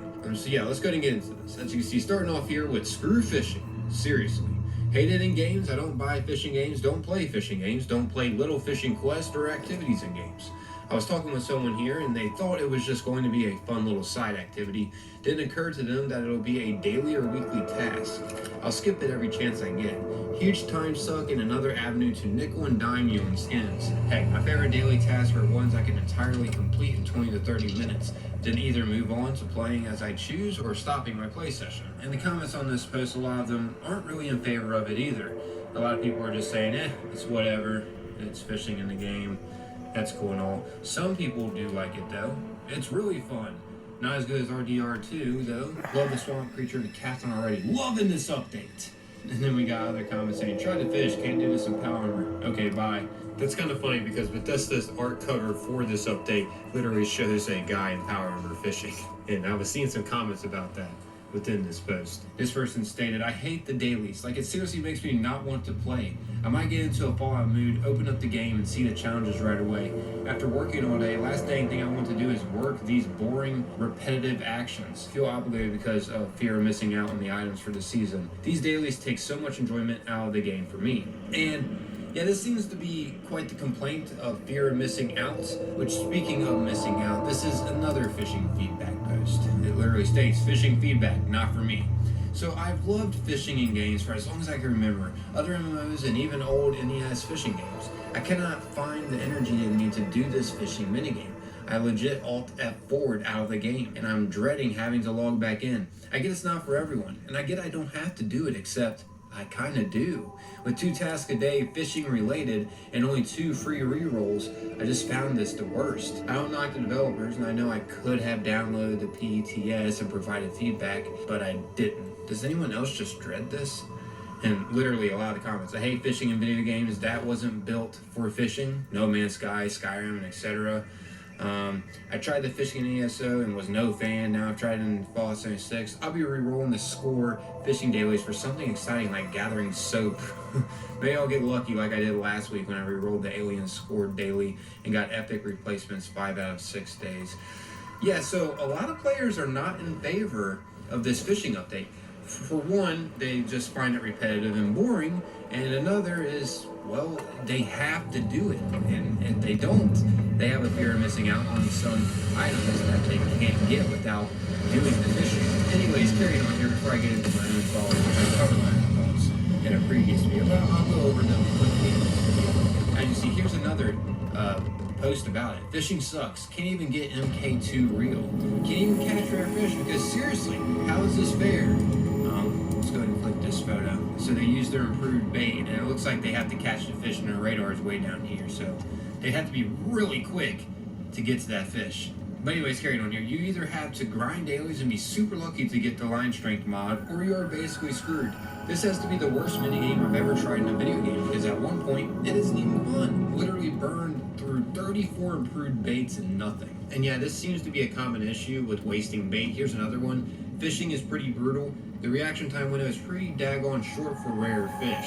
Also, I can't fine-tune how much I move that pizza slice, aka the radar, on the fishing interface with the mouse and keyboard. I wonder if using a controller would be better. And on the positive side, someone posted some tips over how to get the fish easier. This person said, I posted this in another post. The bobber will also move in the direction of the fish in the circle. If the bobber shoots left, the fish will be on the left side of the circle. If the bobber goes down, it will be at the bottom. If it goes right, you guessed it, fish will be on the right. This way you can get moving with your mouse or controller to catch the harder ones. Someone stated, thanks for that, I'm old and you need the reaction time to a fly to get that pizza slice in the right. Hello guys and gals, me Mudahar, and never ever pre-order. Don't ever get hyped for a video game, ladies and gentlemen. I know that's it sounds negative when I put it that way, but I'm actually being pretty serious. You know, yesterday when I was putting on that final... Yeah, I'm a GeForce Now gamer, and I'm not buying, in just tomorrow, Dune Awakening is gonna hit. And I'll buy Dune Awakening, but probably not until July, honestly. Because A, it won't be on GeForce Now for a couple of weeks, probably. B, I don't do pre-orders anymore, I've learned. C, I like the idea of Dune Awakening, but I don't like the premise or the theme. And so we'll see. And I didn't like Conan Exiles. Conan Exiles. I didn't like Conan Exiles enough. So I don't know. I thought Conan Exiles was a good game, but compared to Rust or something, I don't know. Touches for the Internal Affairs video. What was really funny about it too was that the same day, all right, there was a big reveal for a game known as Witcher 4. Now you guys probably know about Witcher 4, okay? You probably know about the Witcher series. Pretty popular open world RPG. Well, yesterday they had an Unreal Engine 5 tech demo. Now I saw a whole bunch of these clips floating around on the internet, and everyone was like, "Whoa! Look at the graphics! Look at the graphics! Ooh, the thing looks damn near realistic." So it actually does look like a pretty good-looking tech demonstration. And apparently, according to the developers, this was running at 60 frames per second with ray tracing on what appears to be a PlayStation 5. Not even the PlayStation 5 Pro, from what I understand. The goddamn PlayStation 5 base. And obviously those horse testicles look great. I mean, the skin looks perfect on it. The water reflections look great. Everything's ray traced. I mean, they did not skimp on the visual quality for this game. And again, you know, this is something where I was a little bit hesitant. I was wondering, whoa, are they really giving up their CD, like, red engine for this? When in reality, it looks pretty nice. Look, they're walking through this in-game town, and apparently these are assets from the game. This, from what I understand, will be a town. And it looks pretty lively. You got people being thrown out. You got so much life happening. And I was like, all right, this looks pretty cool. Okay, maybe it's worth getting a little bit of hype for. And no, ladies and gentlemen, lest I remind you of the gaming industry and their lies. Now, obviously, you know, I think CD Projekt Red, let's rip the Band-Aid off, okay? I'm going to remind you guys very quickly. Cyberpunk 2077 was revealed in a gameplay walkthrough back in E3 2018, when E3 was a real thing. And you know what? Back in the day, all right, and even for a lot of game developers, usually in their gameplay footage, it'll be work in progress, does not represent the final look of the game. Now, these words, this whole sentence, if you will, does a lot of heavy lifting when it comes to the final release of the product. Now, obviously, back when this came out, I'll be real with you, I was completely hyped for Cyberpunk 2077. I was all in. I was ready. The moment that the actual E3 gameplay went down to this floor, like the bottom floor of the first apartment that you get in the game, the main apartment, when I saw the amount of characters, the fucking frame rate, walking, the crowds, like, forget the graphics and the lighting, a lot of this stuff isn't even close to as taxing as all of these NPCs and the variety of these NPCs on the screen. And the reason why this got me very hyped was, for the first time, I actually saw a real marketable increase on open world games since Grand Theft Auto 5. You know, I still say that Grand Theft Auto 5 was one of the most impressive open world games out there, and I was full ready for this. You know, I was expecting CD Projekt Red, with how good Witcher 3 was, that they were actually going to replicate the same game. And it did look like a fucking proper game. You know, it actually had the limitations on screen. However, obviously, we all remember when this game dropped, it was a big doo-doo dog shit. One of the big scariest things was they were not advertising what the game looked like on the base PlayStation 4, on the base Xbox One. And there was a good reason for that, because the game ran like dog shit. And even if you had a professional system or the PS5s or whatever, yeah, the game would run smoother, but the game would be locked down with a lot of actual game-breaking bugs. Like, forget the fact that the game didn't even look close to what it looked like in this E3 trailer at launch. The actual gameplay was so full of bugs and crashes that even if you could find the fun, I think everyone could probably agree that it was not a game that anybody should have pre-ordered. And pre-order they did, and hype they were. Because, ladies and gentlemen, let me tell you, the hype for Cyberpunk 2077, in case you ever missed it, like, absolutely set the gaming world on storm, okay? This game was announced literally when I started my YouTube channel. It was released, what, like 2020, 2021, and it took literally until last year with the release of Phantom Liberty that the game actually finally was playable. Yeah. One of the best games that I ever played. You know, honestly, if one of the best games you've ever released, played, are you fucking kidding me? In the state that it currently is in, back when it was originally released, I swear to God, this game would have probably broken so many different records. The perception around it would be so dramatically different. But it's also one of the reasons why I collect physical copies. Nobody can ever girl boss gaslight me into knowing that this game wasn't always perfect. I still have that PS4 version of Cyberpunk 2077. Shit, I'm still sitting on footage of an entire playthrough of that game at 1.0. And let me tell you, all right, it's like fucking being waterboarded with how bad it can get. But of course, ladies and gentlemen, to tie it all back to like The Witcher 4, obviously, I think CD Projekt Red has kind of earned a little bit of you know, okay, I think CD Projekt Red ain't entirely all that bad, okay? They've obviously earned back a lot of the goodwill, for me at least. But given Cyberpunk 2077 getting hyped for a video game that looks like this, looks good by the way, is just not something worth doing until the gaming industry actually releases it. Like, yes, it looks nice, it looks impressive, and a lot of the tech is really cool, but given the fact that it's Unreal Engine 5, what scares the shit out of me is how it's going to run on the PC. Now, there are two things that scare me as somebody who games on the PC, okay? Whenever I go on Steam and I'm hitting that add to cart button, the things that scare me are A, de novo anti-cheat, okay? Or de novo at all. Just having that dog shit near my computer makes me feel like I have fucking AIDS crawled up my ass and fucking metastasized through my system. It's just not fun, okay? And then the second of all is Unreal Engine, okay? Unreal Engine is just one of those game engines where if developers use it right, games can look just jaw-droppingly amazing, okay? But sometimes I personally feel that some of the feature set in the game, nanite, lumen, ray tracing, all of that stuff, I feel personally that if I enable some of these graphical features that makes games look marginally better, like toggle on ray tracing, oh, it looks kind of better. 30 frames per second. Toggle it off. Oh yeah, the game doesn't look all that great. I mean, the game doesn't look as good. Maybe like, 5%, shittier. 120 frames per second. You bet your ass I'm slapping that ray tracing right the fuck off.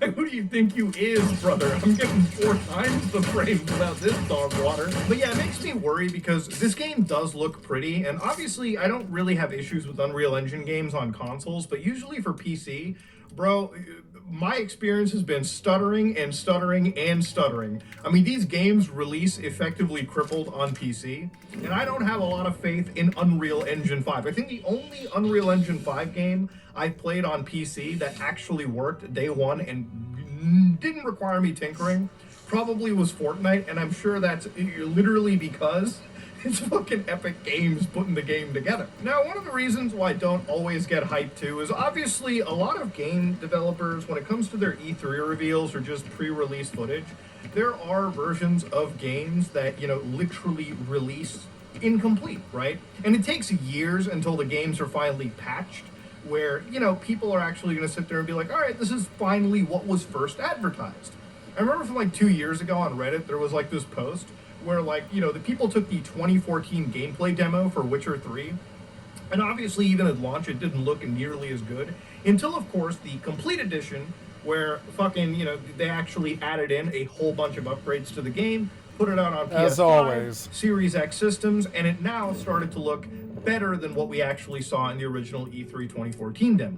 Now, for me, getting hyped for video games because of how good they look doesn't even extend entirely just to every company.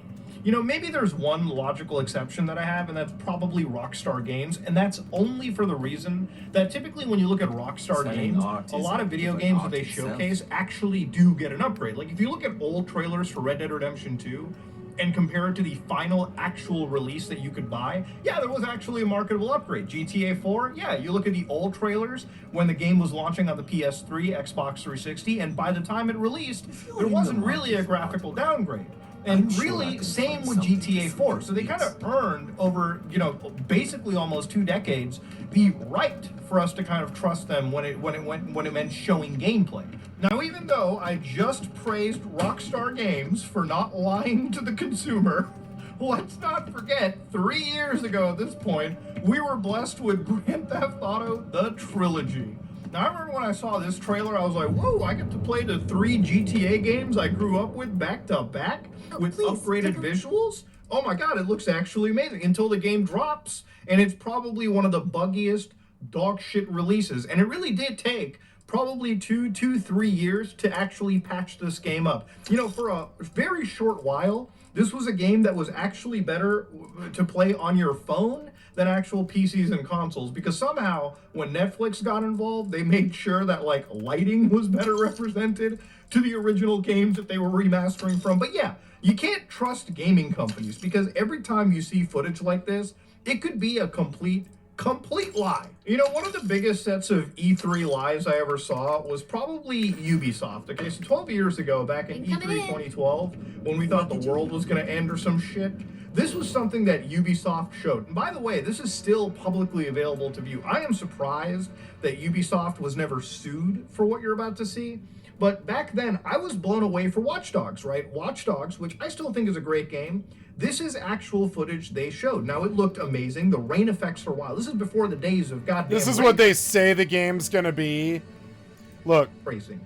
To see Watch Dogs does not look like this. one traffic Modern games don't look like this. Go off and completely destroy all of these cars and mess up traffic was something I was excited to see. This shit was kind of wild too. You could take cover while you're getting shot up by mobsters, rescue people who were stuck inside. I mean, the amount of detail you were seeing was just Watch Dogs does not play like this. Never replicated at all in the final product whatsoever. It's insane that every time I watch this, I think to myself, there was probably a version of this game sitting inside a Ubisoft server. We just never ended up getting it. Now, there's been a lot of fan mods and patches to get this stuff working, but it's still nowhere close to the lie that Ubisoft sold us. And of course, you can imagine when this game finally dropped, everything sort of changed. It didn't look as good as this. It didn't look close to as good as this. But yeah, it's one of those things where if you pre-order a product and you get hyped for something, do not ever trust any of these gaming companies. It's crazy to think that this still turned out to be a pretty good game in my opinion, and Watch Dogs 2 was even better. Watch Dogs Legion was like, pulling my pubes out one by one, I'll be completely real. It's actually one of those franchises from Ubisoft where they released a game, they literally only made 3 mainline entries and killed the entire franchise. It's actually wild. And this level of lying and deception didn't just start here. Like 13 years ago, this is a clip from E3 2005, when I personally thought as a kid, whoa, the PS3 graphics are looking real good. This is a 480p version of Killzone 2, and nowadays, you're probably not going to just sit here and believe the lies. This is a pre-rendered cinematic, but at least thankfully in this case, the final actual game still looked really goddamn. They lie with their trailers. Now look, I'm not here to say that you shouldn't get excited for the next up-and-coming video game. Look, I'm excited for games like Death Stranding 2. How I view it is video game launch trailers. They're kind of like prom night when the video game comes out to take pictures with the family and the girlfriend and show off the nice tuxedo that nobody's seen yet and all this other stuff. That's what it's like, and you can't blame them for doing that. But when you play the game, you're like, that's not what I was delivered. And everybody does this. Like McDonald's Big Macs just do not taste or look like what they look like on the commercials. They just don't. They couldn't possibly. It's just weird, Oh,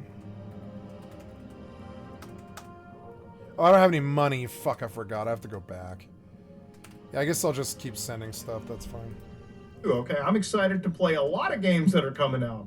But when it comes for video games that are like 4 or 5 years out, this is the same hype cycle that I saw myself jumping into with Cyberpunk 2077. Yeah, I'm not doing it. Came to Witcher 3. I'm not doing that. A game like Witcher is probably not going to drop during this gaming generation. I really personally believe that Witcher 4 will probably drop at some point down when the PS6 is a thing, when the Xbox Series X, whatever the hell they're going to name their system, if they even have a follow-up system, which I think they will, or probably on things like the Switch 2.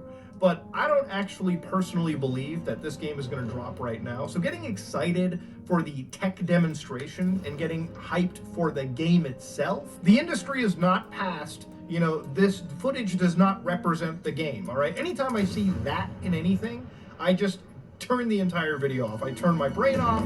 I just realize this is not what the final product is actually going to look like. And while we've made strides in being I thought I put down when game developers sell us a product, sometimes it's always worth being hesitant, especially when looking at the track record of a lot of these companies where they show you something that looks so good that you almost can't believe it to be true. And then turns out release day, when that comes, it actually wasn't true whatsoever. And all you're doing is sitting on a pre-ordered pile of dog shit that you probably should have waited on. You probably should have let the company cook, release it first, and earn that $70 or $80 price tag that now they're charging for. If you like what you saw, please like, comment, and subscribe. Dislike if you dislike it. I am out.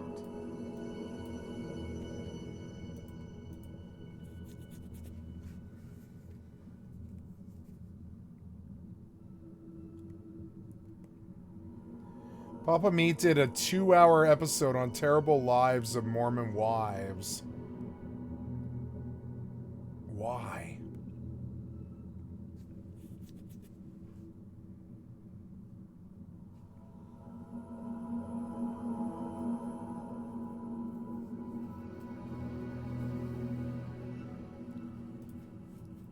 Thank you to Swig for sponsoring this video. Swig on it till you coconut cream.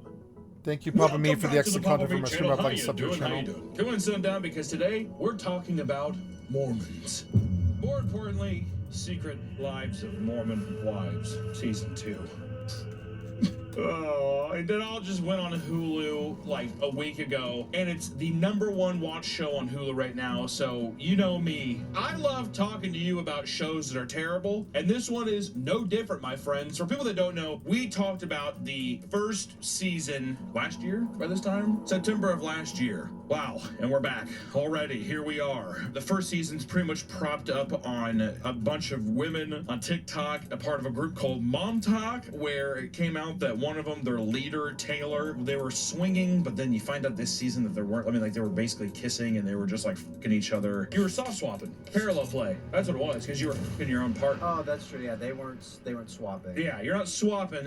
It's a watered down version of swinging. It doesn't matter. It's a bunch of dumb bitches that get together and they dance and they call it women empowerment. It's awesome. But before we get into it, we need to go through the list of characters again. We have Jesse, Macy, Michaela, Taylor, Whitney, Demi, Jen, Miranda, and we have Layla. And real quick, we have this new board back here. I also want to say this is all sponsored by Swig. Thank you so much to Swig for sponsoring this, which is if you're a full-fledged mental degenerate who likes to put cream inside a soda, go here and wait in line with all the other Mormon trash that goes there. Awesome. Yum. And then, so what we're going to do here is, based on all the women, because Mom Talk is all about female empowerment, I'm going to rank them up on the board now because I love empowering women that way. And I'm just going to kind of place them from where I remember they were last season. And then as we talk about this new season, we'll kind of just rank them as well. And back here, this is the proudly sponsored by Swig board. Basically, it's people burning in hell at the bottom here. And that also moves all its way through hell, up through Swig Canyon, all the way up to Jesus Christ himself. AI Jesus up there. Is that AI?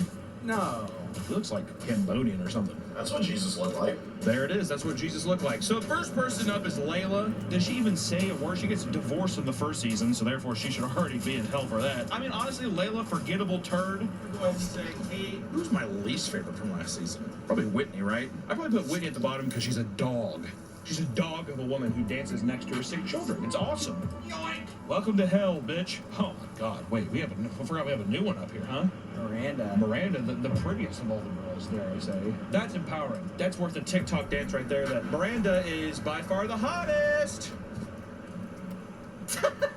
Jen Affleck, she goes to Chippendales and her husband abuses her in the first season. That's pretty funny. Now, do I put points off of her for that, or does that give her points? Give her points. She's Okay. a sweetheart. We'll say middle of the road. She's middle? I'll say middle of the road. What? She was kind of just forgetting. She was there. She wasn't there. Later in the season, she's just like, my husband Zach, he has to go to medical school, and he got mad that I went to Chippendales and got the men rubbed up on me. So whatever. Demi.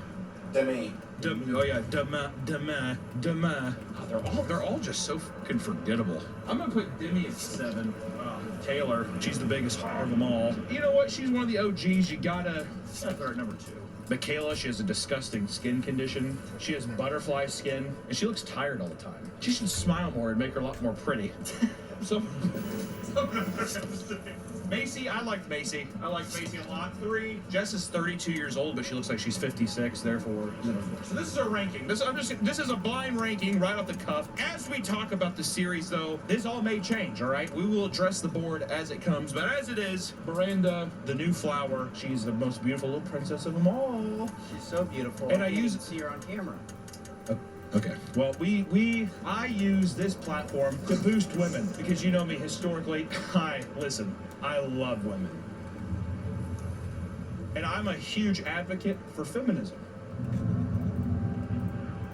And that's what Mom talks about, is about feminism. It's not about outcasting unattractive women and putting them on a pedestal and broadcasting your life to desperate women in a religion to profit for yourself. It's not about that, right? It's about motherhood and sisterhood. All the other single moms out there and all the regular moms who didn't have good genetics and all that stuff and rich families and all that kind of stuff, yeah. I mean, it's about sisterhood. It's definitely about sisterhood. Because every woman, if you don't look like that, you have a problem. Mom talk. Also, real quick, swig break. Swig break. I want to take a swig. Your swig. Okay. Pretty much when we started this, I made Harry, Nick, and Jacob all watch the season 2 in one day, and it was awesome. We were all talking, laughing, dancing, and I think that we all got a little more effeminate, right? Not from the women, but from all the extremely gay husbands. All of them are gay. Every single one of them. If you think they're not butt-fucking, you're wrong. So let's talk about it. But first, swig break.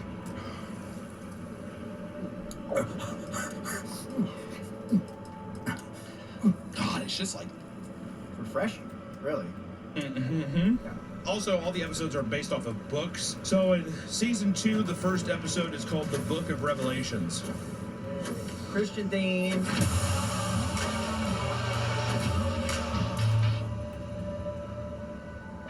Break. God damn. this Mormon message just for pop? Yeah. This better be some like life-changing Dr. Pepper for this bullshit. This isn't fucking embarrassing. I feel embarrassed being in this line. They look identical. They look fucking disgusting.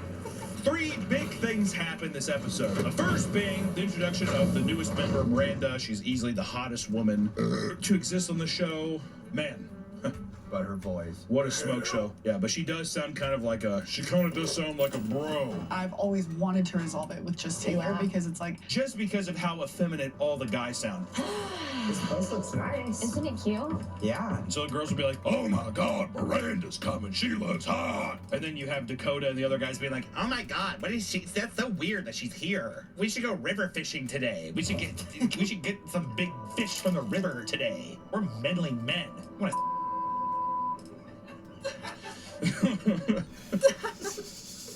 But the episode starts out with the girls coming in one at a time because they're just like, remember us? We're dainty little princesses. And they come in and they're going to a cowboy pillow event for Halloween. It's basically in someone's front yard where they're just like, yeah, we're throwing this event and we have a mechanical bull, swig break. And in case if you're wondering, yes, Mormons do celebrate Halloween, even though a lot of people think it's satanic. So that's kind of, you gotta watch out, girlies. But the girls talk about the Mormon church not approving of mom talk and how they will fight anyone that talks shit on mom talk, aka a 14-year-old boy could come up and punch her directly in the face and they would be able to do nothing about it.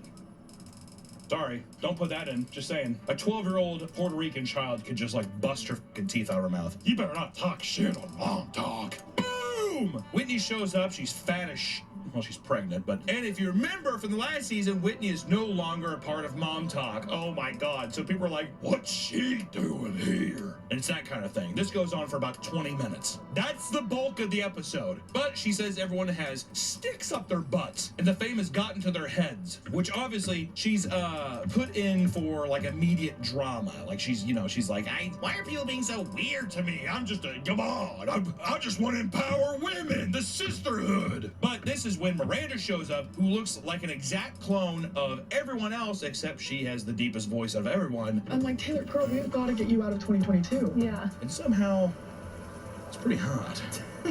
She's one of the original Mom Talk members before leaving the group over the soft swinging scandal where everybody was sucking at all the guys. I'm pretty sure it was literally the Mormon girls are like, I don't know, should we kiss?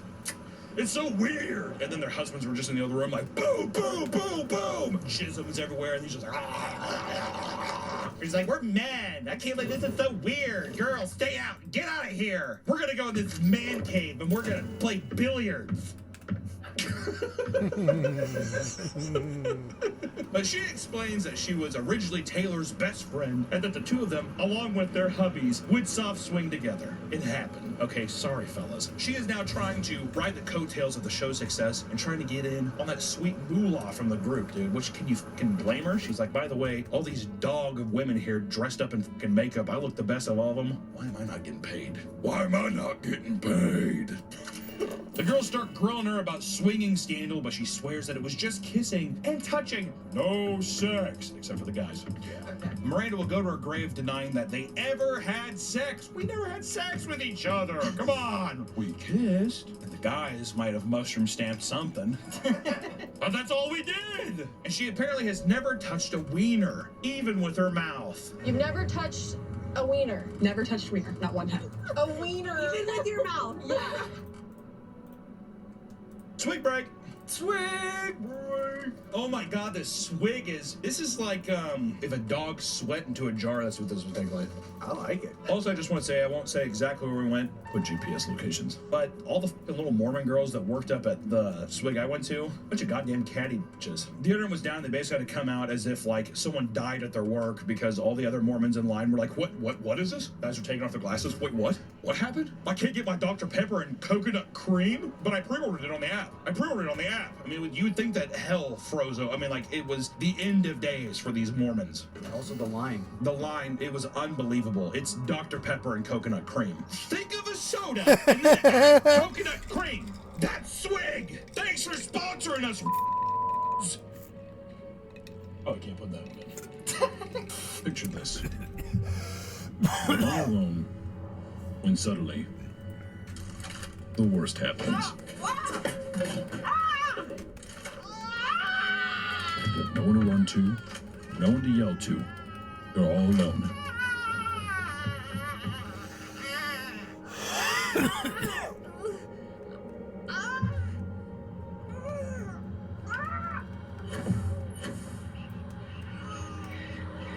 This could have been easily avoided with the Meat Canyon Patreon.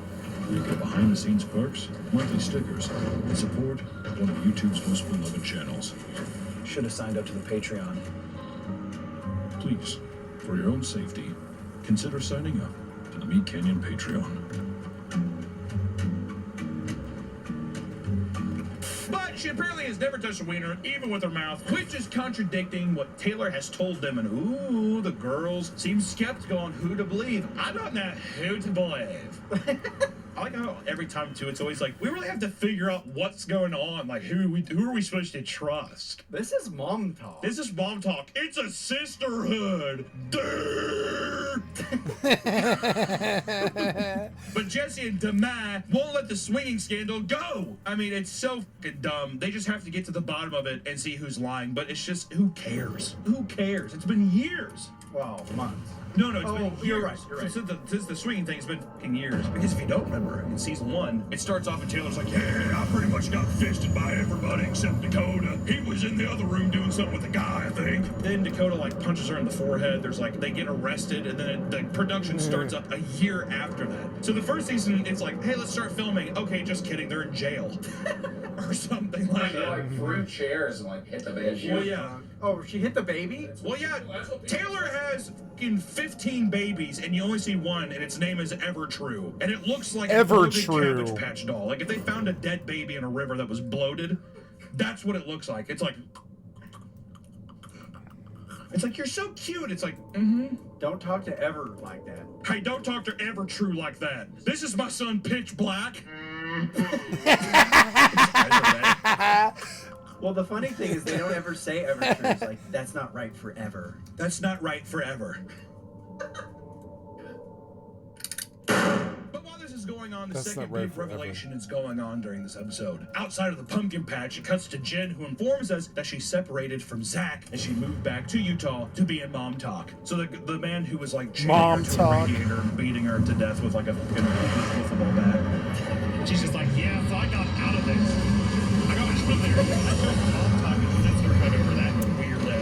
But because last season, once again, Jen moved out of state, so Zach can go to med school. He's just like, I think you're gonna like me